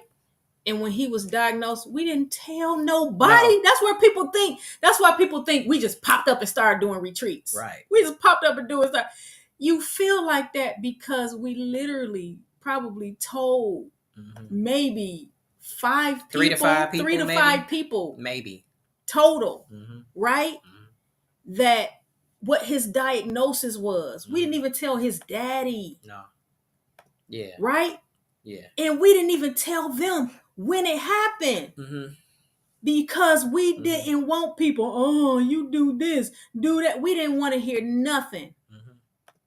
We wanted to hear straight from God. Because at that point, when a person get a diagnosis like that, I want to know what the real deal Holyfield is. Not what you think and not what you hope or trying to tell me what I should be doing. I know enough to know that we need to be led. So after that, I said, I need to heal. Now let me start healing. Now I'm healing. My husband is healing. Now we're going on journeys and working with different shamans. Yes. Shamans from the Colombian Amazon. Shamans from Mexico, indigenous. Shamans that was close to us. Shamans in America. Yeah. Yeah. Learning African ancient traditions. You do know that Africa is the birthplace of life, right? That's the origin. The origin. Yeah. Right? Yeah. I studied. And then I trained for years. Yeah. And I built a relationship with this medicine in the spiritual realm. Then I was released to do the retreats. I didn't just pop up and say, let's do a damn retreat. Before I even did a retreat, I planned and set back for a whole year before I did my first one after doing all of that. Yeah. After doing all of that. Yeah. Right? And so guess what? Now, this is what I've been doing for years, these retreats. But people see a 1 and 30-second video or shorter of a ceremony that took 8 hours. Yeah, or more. A ceremony that took an hour. Days to prepare. You understand what I'm saying? Like we come on now. You looking at it and you saying, I can do that. Right. Oh, all they doing is laying around and smiling and waving some smoke. Is that all? Right. Is that all? So now you feel like you can do it. Okay. So we getting ready to go through the roles and traditions of both. Because like I said, I feel like it's important that people know the difference between what the role of a shaman is and the role of a pastor. Okay. And so so let me get that together just real quick. We getting ready to all right, to go through that. And like I said, if you're on program at any given time and you want to get the view that they getting over here on YouTube and Facebook, then hop on YouTube and type in "bitch I'm vegan" without the I. Yeah. And we're going to get you'll into be able these to get roles. into We're it. going to run through those, and then we're going to come back and elaborate and hit some other things if we can. All right. Yeah. So now we're going to go to the first one. We're dealing with the pastor, right? You want to break that down? Yeah, like what are the differences? We're gonna Okay. start Go ahead. with the pastor. We're gonna always start with the pastor. Yeah. Okay, cool. Let's go. So go ahead. I'm gonna let you read. So a pastor's role, the first one at least, out of the information that we are going to provide for you guys, is a religious leader, typically within Christian traditions, who guides a congregation through scriptural teaching, sermons, and pastoral care. Right? That's the role. The role in tradition. That's what this is. We're talking about the role in tradition. Right? Now the role and tradition of a shaman. Okay.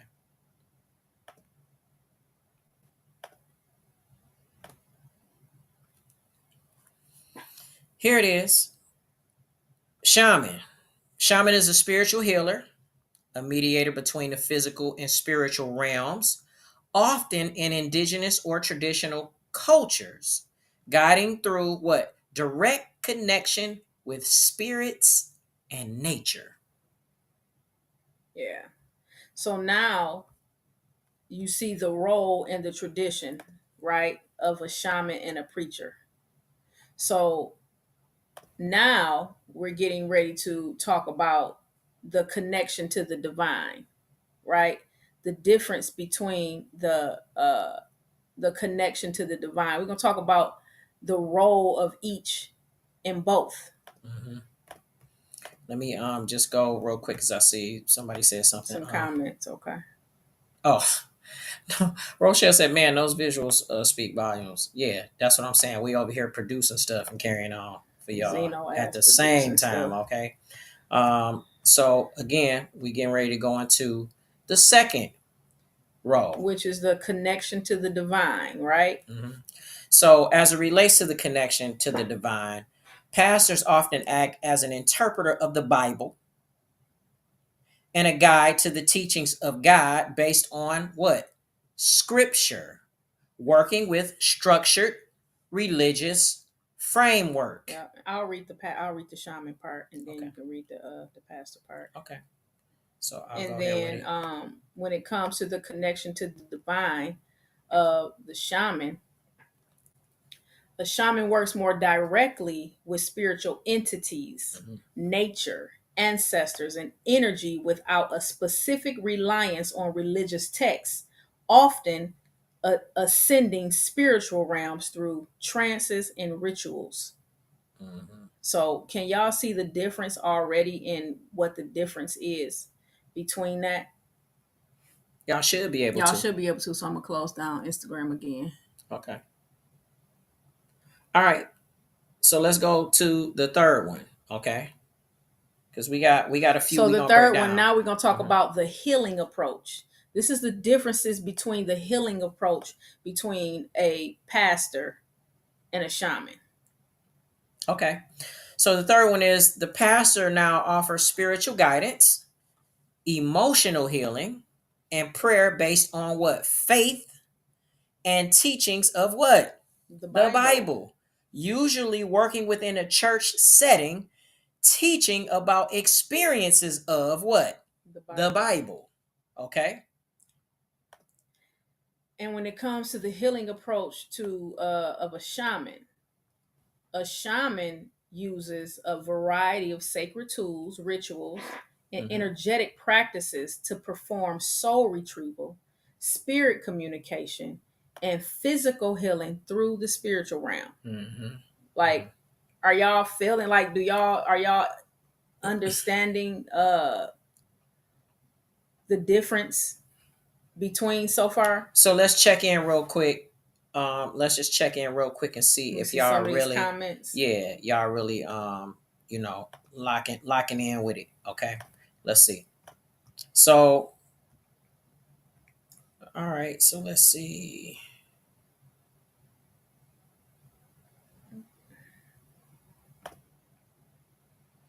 Yeah. So, man, Rochelle going in. She said, "Wherein is all truth and is no lie." Um, Stark contrast, right? Yeah, it is. Angelique said there's a big difference between the two. Yeah, it's a big difference between the Mhm. two. So you guys are already seeing the roles that are being established between a pastor and a shaman, right? Can you put it Mm. up there with just us being up there, or you got to pull the other screen up too? What you mean when you The say? next, the what we getting ready to talk about next, Oh, you or just that's just want the banners? Okay, yeah, that's yeah, cool. We can go in. Okay, yeah. so let's go in. That'll help you, a little bit more. So now what we getting ready to talk about the pastor is, in between the difference of the pastor and the shaman, is the method of spiritual communication. Hmm. The method. Okay. Yeah. So now the pastor is the one that communicates with God through prayer and scripture, often within the framework of Christian what doctrines and a structured hierarchy.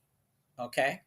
We talked about that hierarchy, them titles. Hmm. We talk about that. Yeah, but yeah. Now you Now, break down the shaman. now a shaman engages in direct communication with spirits, natures, and ancestors, often through altered states of consciousness, Hmm. meditation, trance, plant medicine, Hmm. to move through the spiritual realms. Right. Right. And so you can see, yeah, you're right, Heather. It is what it is, right? Um, yeah, shaman is spirit to spirit. Um, pastor is dealing with theology and scriptures, like the study of God and scriptures and the doctrine and all of that to be able to help people build their faith up and belief up in order to change, right, the trajectory of their lives that way. So now we're getting ready to talk about the understanding of the spiritual realm. Mhm. Okay. Pastor and shaman. What is the Okay. understanding of the spiritual realm? All righty. And so here we go. Boom. So the pastor, number 5, operates within a dualistic understanding of heaven and hell, with the focus on salvation and sin, often viewing spiritual warfare as battling evil forces. Okay, do y'all know that to be the lie of the truth? Like, Hmm. for real. But we're going to get more into detail Now with the this. yeah, now the understanding of the spiritual realm, of the shaman. The shaman views the spiritual realm as interconnected with the physical world, seeing it as a multi-layered and inhabited by spirits, ancestors, and energies that influence life on Earth. Hmm. Hmm. Yeah. So again, what we're clearly showing and sharing is two separate journeys that are supposed to be leading and guiding people to the same source. Two separate pathways, because they are two separate And pathways. two uh, different densities, Yes. two different frequencies. Yes. Oh man. All together. For real. So now let's go with number 6. So now we're talking about Mm-hmm. Okay, training and I come out of it. initiation. I come That's out. all, just Okay. training and initiation. Okay, so training. Here it is. Pastor typically trains through what? Seminary education, learning theological principles and pastoral care. Right? Again, Mhm. the shaman.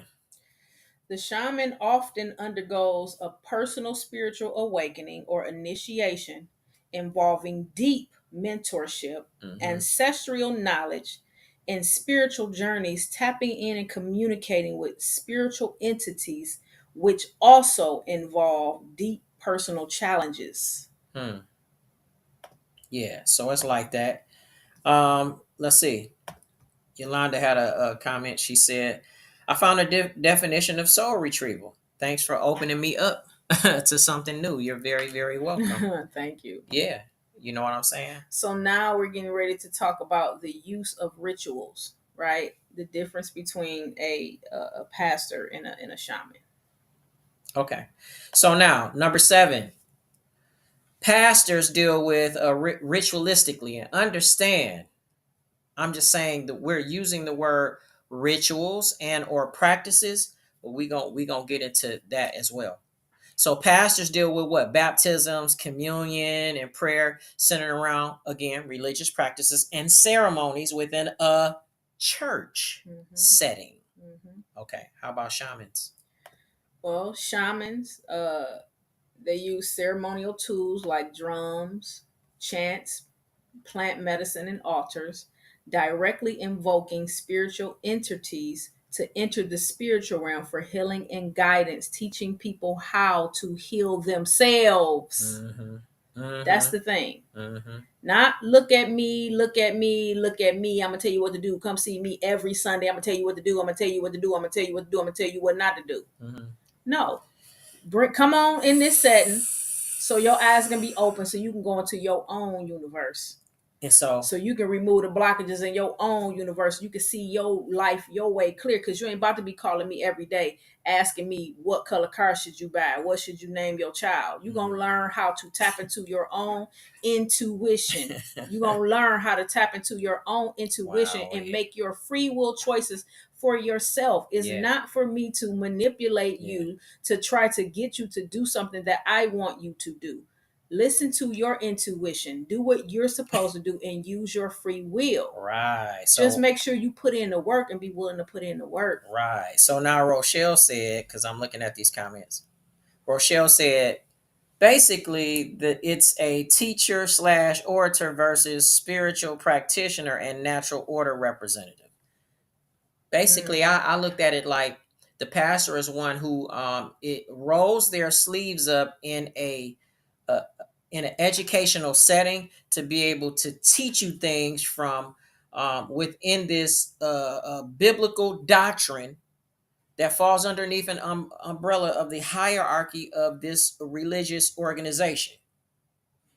And the shaman is more like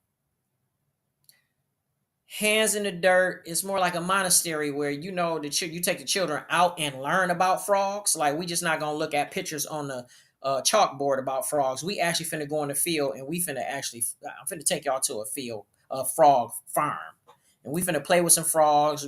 Some may get to dissect it. It's hands-on experience. You becoming more personal, one-on-one with what it is that the pastor is studying, the shaman is experiencing. In church, you going over the announcements, you going over you know what I'm saying, what the sermon is, you going over, the tithes and the offering, you going over the songs that's being sang. Like, it's a difference. It's okay. It's okay. Yolanda says, so being a shaman is a closed practice. It's a close or closed practice, not just something you can jump into without much learning and knowledge. Exactly. That's just my point. Exactly. Now, can we talk about the view on reality? So now we're talking about the difference between a pastor and a shaman, their view on reality. For sure. Okay.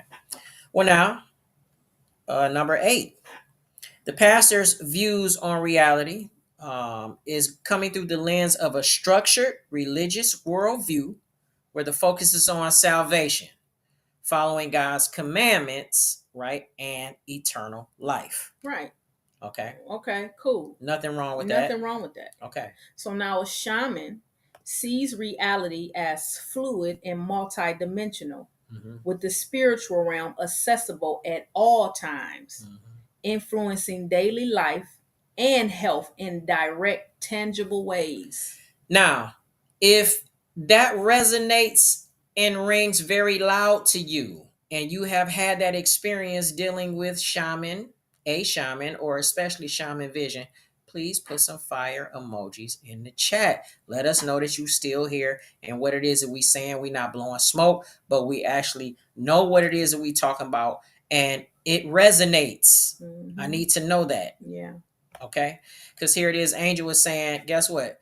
Church gave me the belief in the higher source, but the journey gave me direct experience with source. Honestly, there's no comparison. It's not. Watch this. Without taking away right from the church and its purpose, to be totally honest, they should work hand. Are y'all kind of seeing how they kind of could work hand in hand? How if someone actually was to go into a sacred ceremonial space, dealing with this sacred medicine, having their one-on-one experience with source, and then coming out of that realm, the spiritual realm, coming back into the physical and sitting down with someone that has actually been in the spiritual realm, has really studied, dug in, and committed, right, to now breaking down the doctrine and going, I know the words on this page, most people taught it like this, but I didn't seen it come to life, and now it is 3D, it's 4D, 5D, it is like multi-dimensional. Because I'm gonna keep it 100 with y'all. Mm-hmm. I didn't want to come on here and be teaching. I was like, I know. No, right. I didn't want to come on here and be teaching. Ceremony. That's what we do. We in ceremony. Let's do this ceremony, right? But apparently, that's something that has to get done because it's not right being taught like that. Okay. Right? Okay. And so now we're getting ready to talk about, Angelique said, like that, Angel. Yeah. And so, yeah, it's the truth. It's the truth. And now we're going to talk about the differences between the pastor and the shaman when it comes to handling trauma. Okay. All right. So now here it is. Ooh, okay. There you go. Oh, you know how I do. Yeah. We ain't gonna be on here that much longer. It's okay. It's all good because we're gonna do what we need to do. So now, pastors, what is this related to? It is handling trauma. How they both handle trauma. The pastor provides comfort and guidance through prayer and scripture, aiming to help individuals process trauma by connecting them to the teachings of God. Right. Okay. Right. So now, the shaman. So the shaman often directly confronts the trauma on a spiritual level through soul retrieval, energy clearing, soul contracts, and plant medicine to release blockages in the spiritual and physical bodies. So now I do just have to say this. If you guys have paid attention or not, there's QR codes within these two different frames. Yeah, it's freezing. But here it is. I'm thankful for the cold air. Yeah, here it is. Been 100. It was 110 degrees 110 here degrees yesterday, here. Today, tomorrow, and the day after that. Yeah. There are QR codes on these two frames. One is for microdosing caps. If you actually hold your cell phone and put it on your camera. We talking about microdosing caps right now? I'm finna talk about everything that we need to be talking about. Okay. And you hold your hand still to that QR code, then something's gonna pop up on your phone, which is a link, and you click that, it'll take you to the link in order for you to learn more about what microdosing is right? My wife mentioned something because we're talking about the setting and how pastors move. We're talking about how shamans move. Same thing, QR code. Find out what the link is for. It's going to take you to where you can now look at some information. All right. And utilize that. Okay. So let's see some comments while we're I'm just kind of waiting for the last little bit. Let's give some of these acknowledgement to people that it's really resonating with. Yeah, we got fire emojis. That's cool. Scroll down. Yeah. Y'all know how I be getting. I be getting sleepy and stuff. I know. Then she be acting like this. Like, okay, hurry up. Okay, hurry up. You're like, no, what? You didn't talk for 8 hours and then it was like, hurry up. Okay. Because it's getting late. But here it is. I know it's all good. Because guess what? Yolanda said, yeah, but the church is too afraid to do that. And you know what? If anybody's seen the movie Deliverance, because my wife put it up, what, in your story today? Well, yeah, I put up how this lady on Instagram, she was talking about the Netflix movie Deliverance. I don't know if y'all saw it or whatever. But it talked about how Glenn Close went to her pastor to to talk about the evil entities that was inside of the house that they was living in, and how it was basically taking her family, whooping their ass. Mm-hmm. You know what I mean? Mm-hmm. Just feeding off of their energy. feeding off their energy, all of that, right? Mm-hmm. Mm-hmm. Basically sucking the life force out of them, pretty Yeah. much. Yeah. Mm-hmm. Excuse me. And so the pastor was like, you gonna have to go somewhere else because I don't do that kind of work. She said Monique in that movie seems very creepy. Yeah, Monique is in that movie. Mm-hmm. And so that's exactly the movie that I'm talking about. Mm-hmm. And she was like, look, basically you got to get somebody else to handle that. Get somebody else to do it. Get somebody else to do it. Like, that's not my specialty. I Right. don't know nothing about removing no dark entities and demons and stuff. And the lady that came in to help, so she said she was an evangelist or some stuff. Did you finish looking at the movie, babe? No. You didn't finish looking? You fell I was asleep? like, oh, Okay, I think you fell asleep. Yeah. I can't remember, but I think she got effed up so much. I think that she got killed. I think she got killed and came up in there. I think. Who got killed? I think the lady that was like, look, I done dealt with these spirits. I'm about to come in and show you how to do it. Well, ultimately, the mama is the one that had to do it in the first place because it was, about her family or whatever. But anyway, I put it in there because she was talking about it, because people she was looking at it with was saying like, see, that's messed up. The pastor is supposed to be able to go ahead and go in and handle that stuff, but they're not. Their patience is short because of the ceremonies, right? It's not a tarrying type ceremony, right? They want to go in, wham bam, thank you ma'am, and then bust up, right? And that's not, what it is. We've actually witnessed that over and over and over again. Yes. But let's talk about this last part of okay, you want to get into between, the difference between the pastor and the let's shaman. Do that. And we're going to talk about the ability to move through the spiritual realm. Okay. All right. So now the pastor and the shaman's ability to be able to move through the spirit realm. There are two different pathways, two different journeys. Again, they're all for a good purpose if people are moving in this purely, right? Uprightly, with the right intentions, right? All for a good purpose and cause. Here it is now. Number 10. The pastor, though's ability is limited to prayer and spiritual authority through scripture and religious doctrine, often relying on faith and belief in divine intervention. Okay. So that's not that's a lie. Where that is. No. Oh, excuse me. Okay. That's not a lie. And so now the shaman navigates the spiritual realm in real time, often through altered states, using tools. You know what? What? I put the wrong thing up there.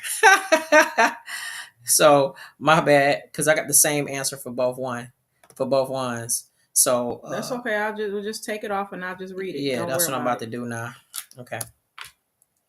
My bad, y'all. Y'all seeing human error. It's all good. So explain that. A shaman navigates the spiritual realm in real time, often through altered states, using tools like vision quests, ceremonies, and plant medicine to bring back healing or guidance from the spiritual realm. Right. To teach you and show you how to integrate it into your daily life so that you can quantum leap. Not go over to church for 20 years and look at your life and the same thing is what the same thing is. Now, don't get me wrong. You can go to in the spiritual journey and come back and your life be the same. It's just about what you do with what you were shown. Right. That's the difference. Right. That's the difference. Yeah. So here it is. Rochelle is saying, I guess she's talking about pastors. She said they're ordained, but not properly trained, very ill equipped. And Angel said watch this, in Journey, you can deal with all of that. You can deal with everything when you go on the journey. So your ability to move through the spiritual realm, you can tackle a lot of issues because of the technology and the way that that God created these plants. it has so much power and strength. And I'm saying on a scientific level and a spiritual level, it is able to talk to you, to take you back into your subconscious mind where all of the trauma is stored. And now it guides you, it teaches you, depending on what type of medicine you moving in, it's going to help you in so many different ways. It ain't nothing to play with. But you can't just jump up and say, yo, you know what? I think we could probably charge less if we do this. And I know some people. Well, I don't really know them, but I met some people. So we can go ahead and start moving in this. And it is somebody that I do know that we can really get into this and make this happen. We can make a lot of money doing this.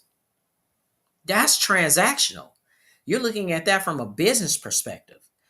And that's why every time we basically get on a stream or a live, we saying this ain't church. When we get in ceremony, this ain't religion. It's not. And I would tell people when they come and sit in ceremony with me, if you think this church, it ain't. So it ain't no way, shape, form, or fashion. No. Right? You're getting ready to lay down with some truths right now that you're going to experience with your own self. With your own self, and then you decide from there.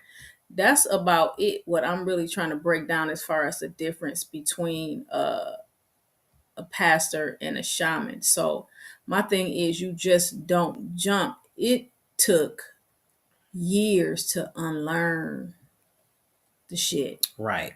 that we learned, and we wasn't pastors. We was not pastors. We were not. Yeah.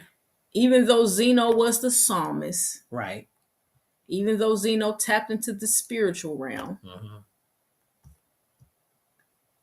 we were not pastors and did not want to be a pastor.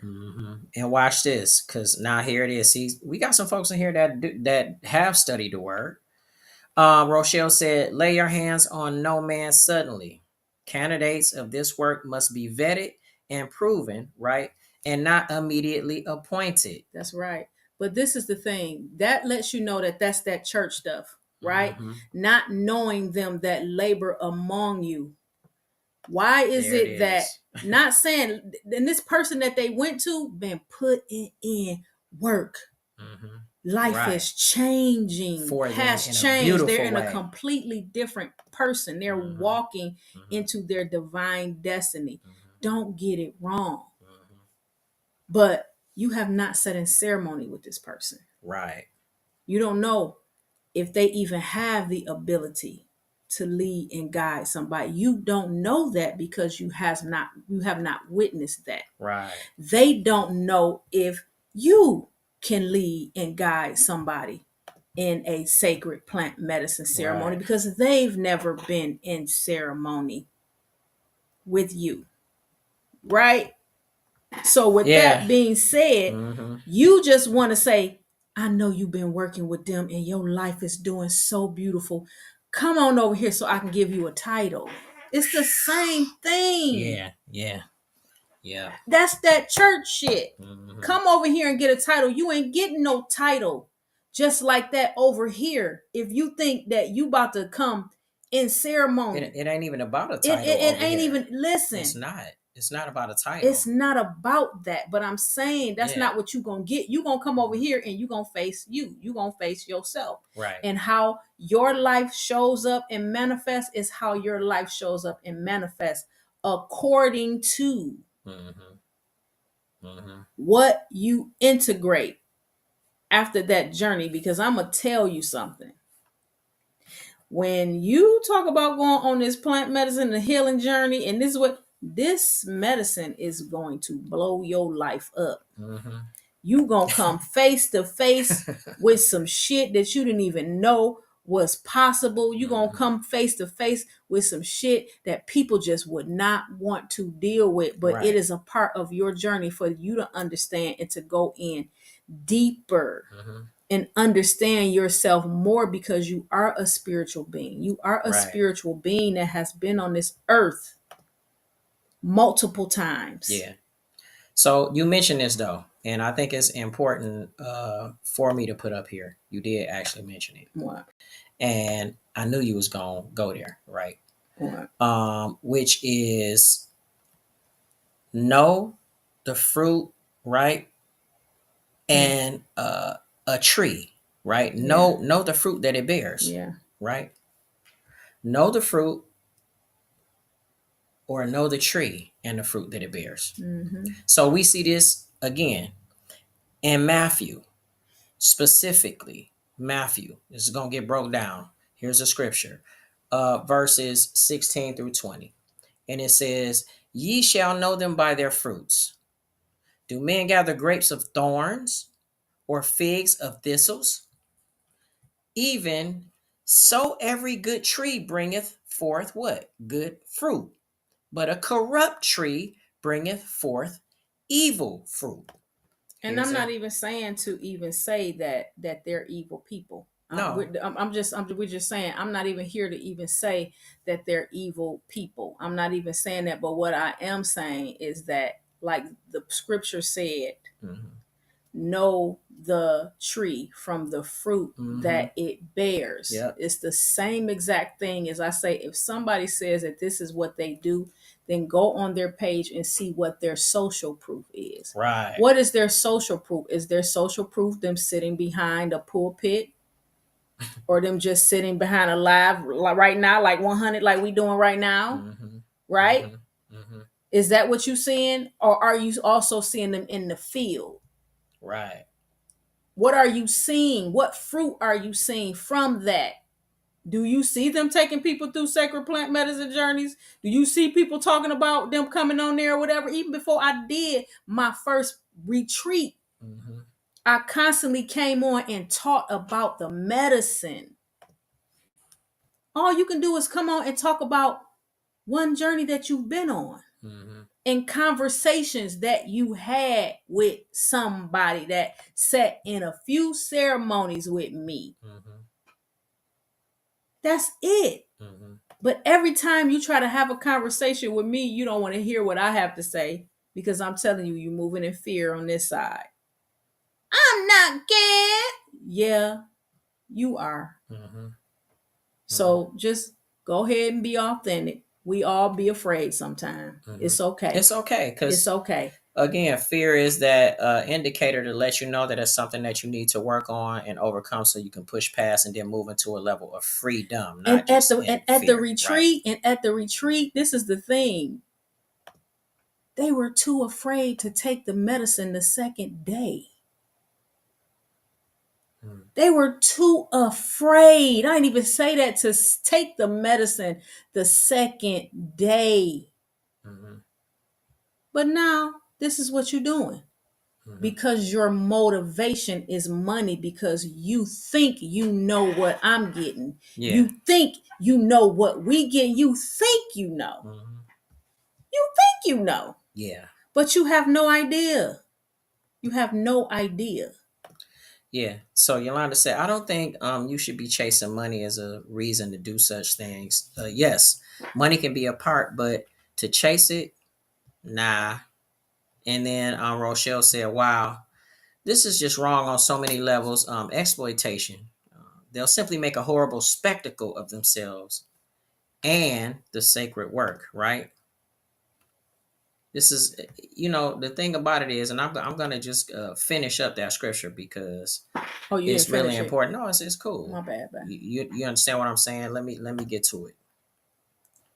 So we'll get back to it. Let's go to verse 18 and 19 within Matthew chapter 7. It says, a good tree cannot bring forth evil fruit, neither can a corrupt tree bring forth good fruit. Every tree that bringeth not forth good fruit is hewn down and cast into the fire. See, this is what Christianity teaches, right? Here's the last scripture in that, the 20th verse.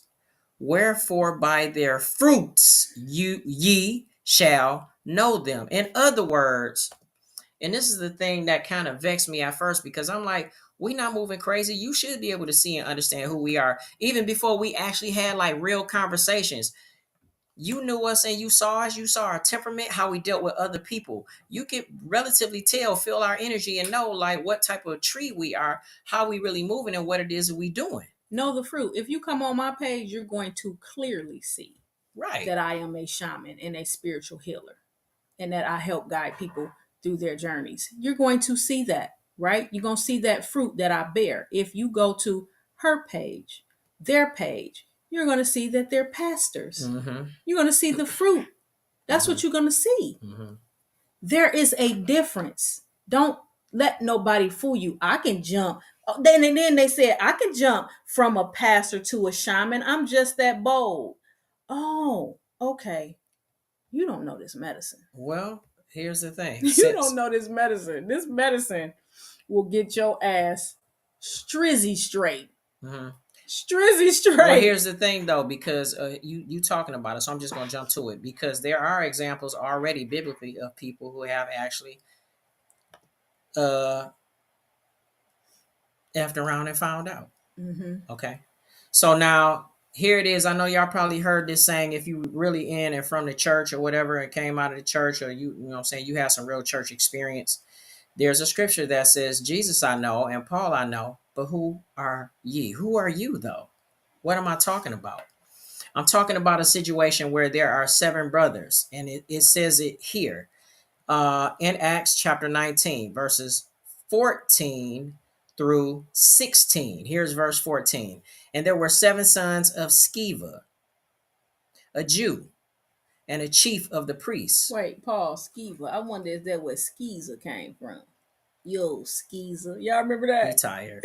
We call people a Skeezer. Y'all, It's we New did Jack that in City. Detroit. It's New No, Jack but we City. did that in Detroit too. We call you ain't nothing but old Skeezer. Yeah, but I'm saying that's New Jack City. And so if they came from the family of who? Yeah, Sceva. They came from the family of Skeever. All right. Uh-huh. No, I'm just playing. Yeah. Of Skeezers. No, Sceva. And so a Jew and a chief of the priests, which did so.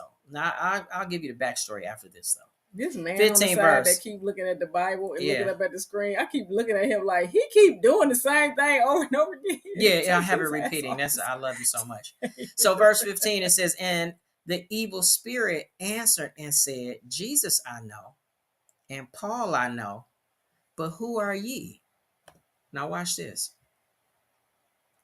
The 16th verse in that, from Acts chapter 19. And the man in whom the evil spirit was leaped on them and overcame them and prevailed against them, so that they fled out of their house naked and wounded.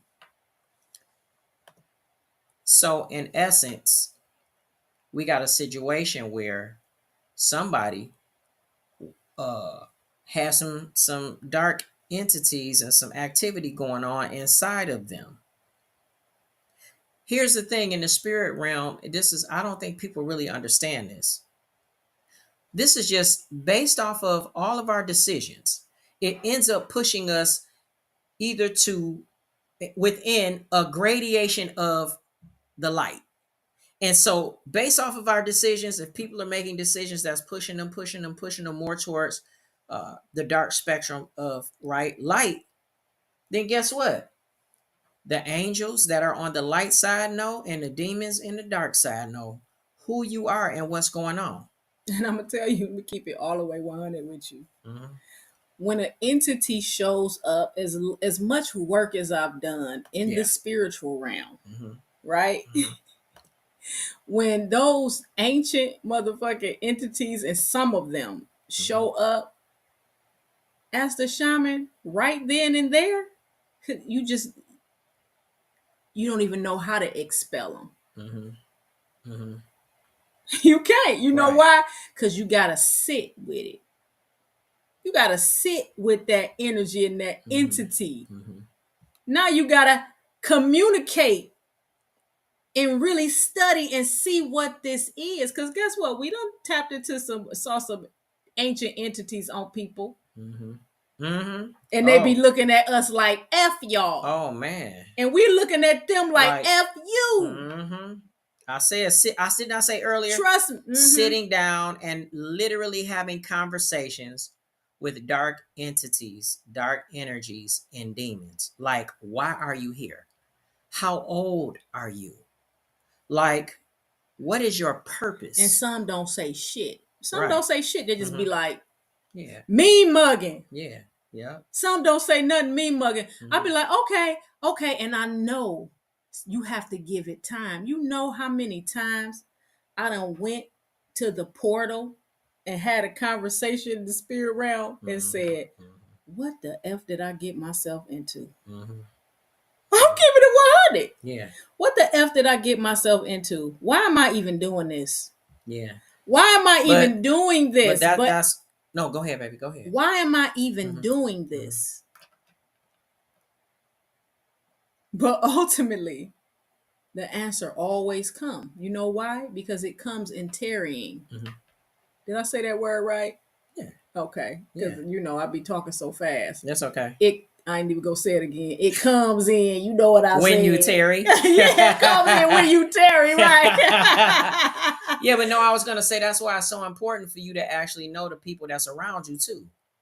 See, you can't have just again, the concept of religion and the church is whosoever will let them come. Now, if you need the spaces to be filled because you have a deliverance auxiliary that you're trying to build, and you just going off of energy, yeah, that person look like they know what's going on. I need to fill up this space to have people go up in there. They just gonna be in the back room with folks as soon as they go ahead and go down the aisle and they accept Jesus when you come out of there or whatever. Some folks got some stuff and we just gonna have them hold the buckets.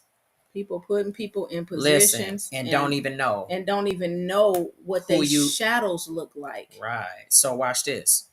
This is why I'm bringing it up, because it is very important. You actually inspired this. Oh, wow. Know them that labor among you. You have to know that. We already have an example biblically to go off of. We're not making this stuff up as we go. And this is what we going to because this is a reference. Right. It's a reference, right? And it's for reference for people that say that if it ain't in the Bible, then I'm not messing with it. So right? we got to give this to y'all. So we showing you, what's in the Bible. Now at that point, it's up to you to decide, what you want to do. It's up to you now to decide what you want to do. But we just came to put this warning out there to let people know that it's people out here, y'all.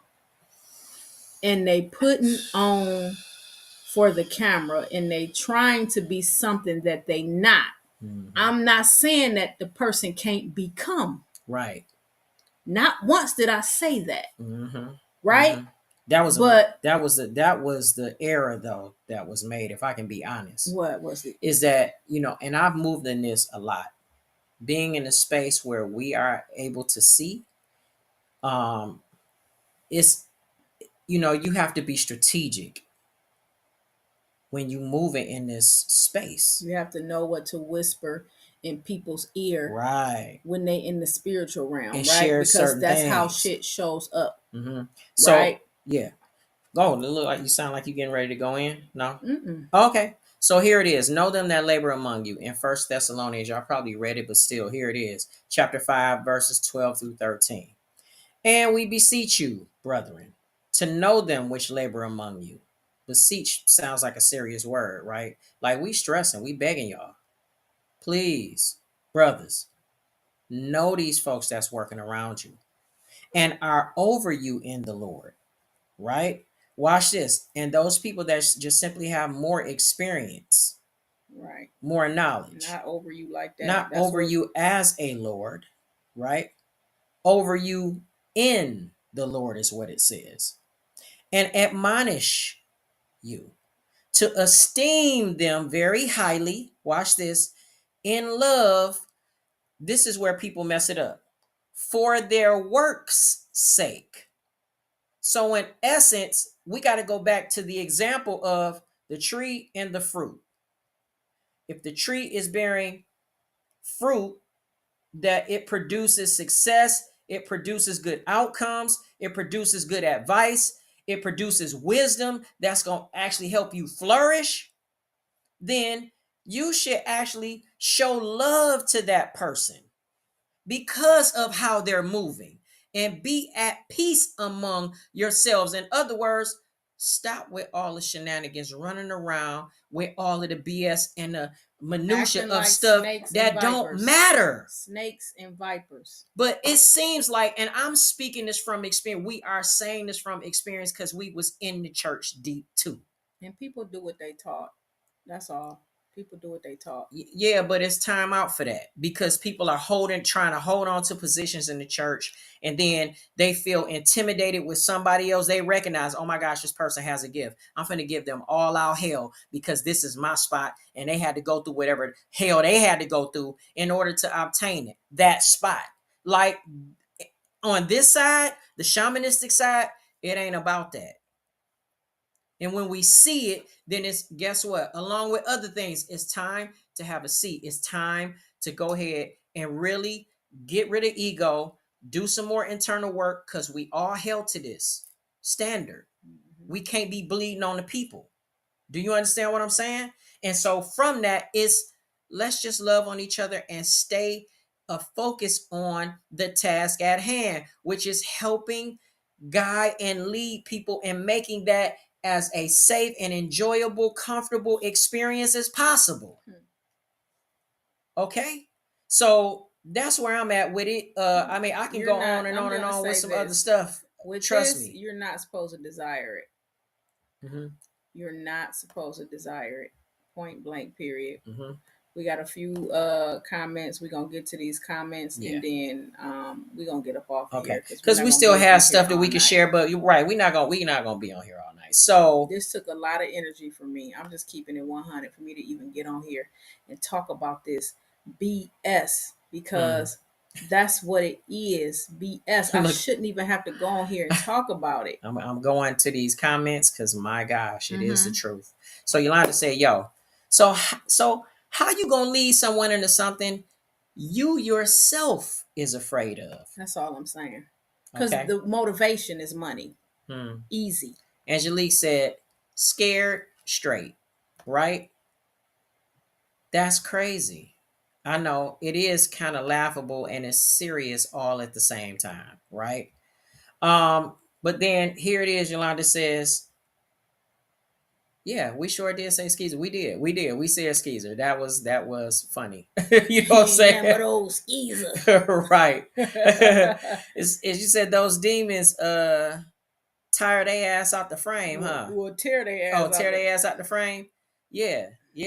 Yep, that's what that actually means. Because I don't know, I done been in ceremony and seen something on somebody and be like, she said tore their ass out the frame. I'll be like, what the hell is that? I ain't never seen that before. Yeah. Wait a minute, let me come in closer. What is you? Yeah, the Skiva family. They went down in history for effing around and finding out. Okay, they went down in history for that. Okay, according to the Bible, yes, I the love Skiva that. family. Okay, yeah. So Rochelle said the problem was that it was a vicarious act and not a direct approach. Right? They said in the name of Jesus, whom Paul preaches. Right? They were not working in their own power and authority, but in someone else's. See. And that's the thing. Like Jesus said, "You got the power." Right. Thank you, baby. You see what I'm saying? You are the master. Right. Bruce Leroy. Right. So I'm gonna do this real quick before we end this whole situation. I'm gonna put it back on the pastor, dude. Yes, I am. I'm gonna put it back on him because the QR pastor code right there? He the pastor. That's the pastor guy. Why did I think he was just somebody that was reading the Bible? I didn't even know that he was supposed to be the pastor. That's supposed to be the pastor. Did y'all know that was supposed to be the pastor? Well, I guess he in the church, but yeah, the way he looking. Do you see that Bible got a cross on it? The book got a cross on it. Yeah, I just thought it was a man holding the Bible. I didn't think he is the pastor. Okay, well, we talking about the pastor, so he's going to be the representation of what that is. Listen, if you want to find out about sacred ceremony, period. Okay, you want to find out about it. Basically, what's next? Period. Okay. Well, yeah, I can show you on the screen what's next, and it's all good. But then also, to go directly to what's popping, pull your phone out. You know what I'm saying? Open up your camera real quick and just hold your hand still on a QR code. There should be a link that's gonna pop up on your device. Boom, you can get there and do that. Okay. If in fact you are then concerned about, you already know, you've been thinking about doing some research on microdosing this sacred plant medicine and the benefits of it It's all explained within the link. Same thing. Pull up your phone and then pull up the camera. Hold your hand still on this QR code. The link's going to pop up and then blot out. You're going to go directly to the link. There's going to be information. If you don't know anything about it, we're going to break it down for you. Let me test this theory. Hold Okay, on, yeah, go ahead and test it. It's all let me good. see if you know what the hell you doing. Right, you know what the hell you talking about. See. You know what I'm saying? Let me pull up my phone and go put ahead. it on the thing. There you go. Mm-hmm. Oh wow. Oh man. So there it is, right? It did do it. And you'll be able to show them. That one is for the show them. Go ahead and put it in the camera. Yeah, no, turn it. What the hell? You gotta go this way. Hold it the with right it. way. See that? Y'all see that? There it is. You see what I'm saying? It took her directly to a the link. microdosing cap, straight to the link. I know. Yolanda said, yeah, Princella and got sleepy. Exactly. You already know how I get down when I get tired. Exactly. But yeah, go ahead and do that. Now, I'm going to say this. Honestly, this whole thing right here was for us to really go into a whole nother aspect of it, but we're not. And this is really talking about some of the ways that, you are to move inside of the sacred space versus what basically happens and takes place in a church setting. And I don't think that they really realize this. I didn't realize it when we were moving in it, but here it is. I'll just put this up real quick and then we're going to go. Okay. I'll put this up as an example so you'll know what it is that I'm talking about. Dang. What? I'm sleepy. It's hot. I'm tired. All right, so here it is. Is divination good or evil? And see, understand that. A whole lesson. Okay. No, I'm just laying this down. Some biblical practices, such as the Urim and the Thummim, which you would actually know about if you are really into church. That's a pouch or two separate pouches that are held by the high priest or a chief priest. The high priest has the breastplate of righteousness on, and that's covered with crystals and stones. And then it has two pouches behind it. So the priest had on a long robe, and he would put his hands behind a breastplate of righteousness and pull out the Urim and the Thummim. And cast lots. Casting lots means he would actually shake those up in his hand and then throw them down, and it would actually light up. And it would give you answers. Almost like, not even trying to be funny, but almost like, y'all remember the toy, the Magic 8-Ball? Where you would ask it questions, and then that little cube would be in there. Yeah. Boop. Okay. Well, then the Urim and the Urim, or the Urim and the Thummim would actually kind of act that way, where they would pull it out and then bloom. If it glowed after you asked a certain question, if it glowed, it would give you your answer. And the Urim was for either a yes or a no, and vice versa. Okay. Casting lots, laying on of hands, prophecy. Y'all didn't know that. That's actually divination. Sacred smoke. People get upset in the church. Christians get mad about saging and using sage and all these other things. And even prayer. If y'all, let me just say this too. If y'all rocking with what we doing, make sure y'all put some thumbs up in the chat. Right. Send some thumbs up and some hearts. Right. Y'all been throwing up them comments, but throw up some likes and some And here's my thing with it. And make sure y'all make sure what? Share this with some folks. Listen. Because it can really help some So folks. Here's the thing. If again, I always send people to the Bible with this. Okay? On one end, it's good when a Christian does this. It's not called divination when they're doing it. It's just called laying on of hands, or it's called prophecy, right? Or it's called lighting the altar of incense, so that God can smell a sweet fragrance, right? Prayer even. If you want to know how it really went down, then read the book of Acts chapter 19. And it's going to show you where a disciple comes in to a city and start asking some other people some questions about, yo, y'all got the Holy Ghost, or y'all, what's going on? And they like, no, we ain't never heard of that. I ain't gonna tell y'all the whole story, but he ended up moving in divination basically directly after that. Mhm. And it's in the book of Acts, chapter 19. Go read it for yourself. Period. But it's Pooh. not going to be called divination Divination. because it's an apostle doing it. At the time, it was just a disciple. Okay, I'm giving y'all clues to this. Okay, now what? Okay, so with that being said, I'm about to come out of that. Okay, and I'm gonna look at some of these comments. We're gonna go to the last little hookup and go to some of these comments, and I'm gonna read these comments. Okay, I'm going to read them, and we're gonna see what the heck going on, because I just want y'all to understand that we are rocking with y'all as well.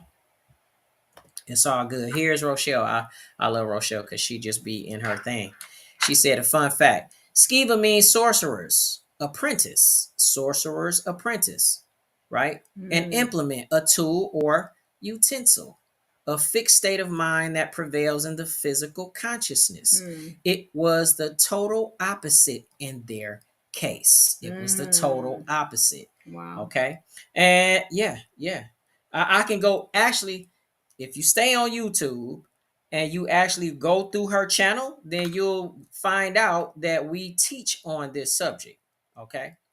And we go deep. Oh yeah, divination and all of that. David used them to it says divine, to great from the spirit. Now that's what it says, Rochelle. So you probably did some corrections with that on there. Oh, the divine spirit. David used them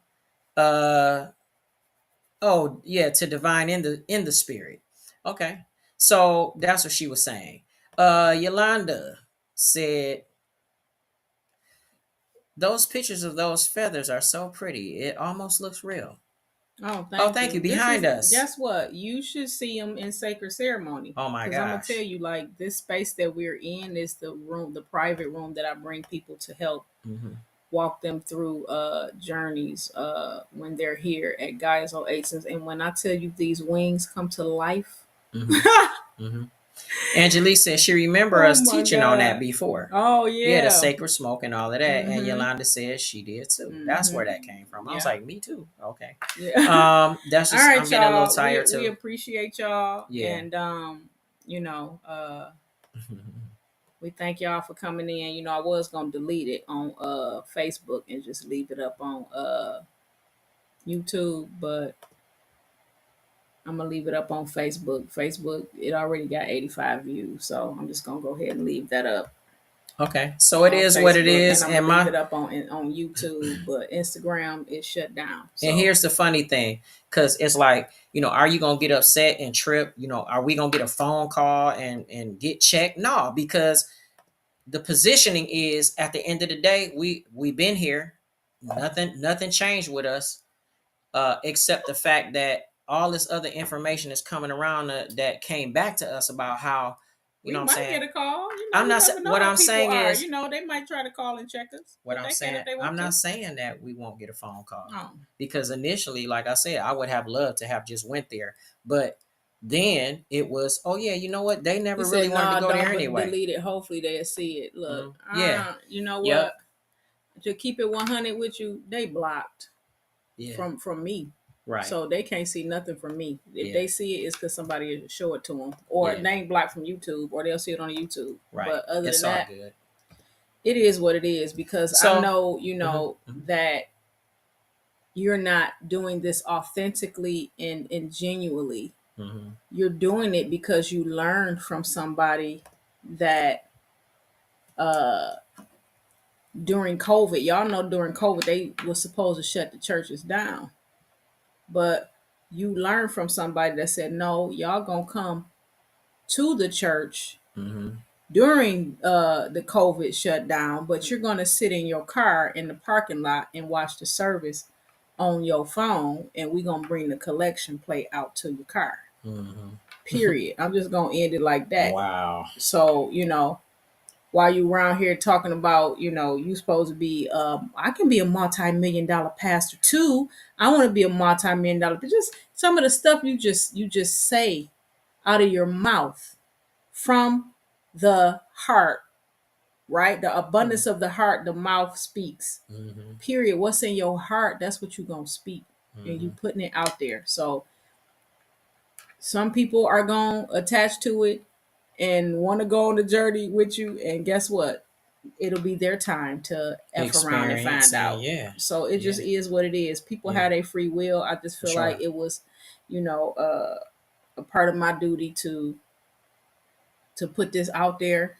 And I still didn't put them on blast how I could have put them on blast and talked about all the conversations and talked about all of the text messages and talked about all of the shit. None of it, that don't matter. It Hmm. don't matter. What Hmm. matters is that people know the difference between what a pastor and a shaman is, and for somebody to think that they want to come in and just all of a sudden do Hop in this, on that. hop That's in and crazy. just do that. That ain't what this is. It takes time, right? For you to learn Mm. what you have to learn. There's practical, there's experience, Yeah, right? It's a whole lot of things. You don't even truly know what it takes a minute to even understand what integration is. yeah.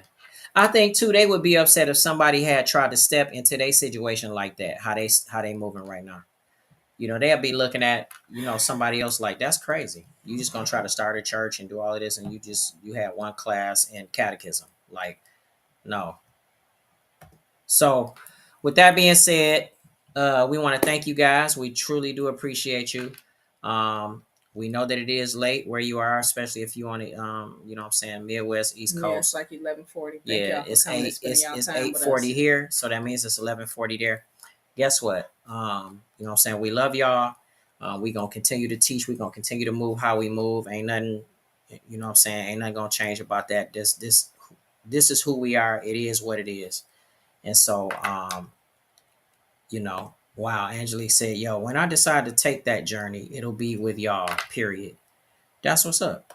Because and here's the thing, because you realize and you understand you've been sat back and you done watched and you done seen the fruit, what I'm saying, that the tree produced.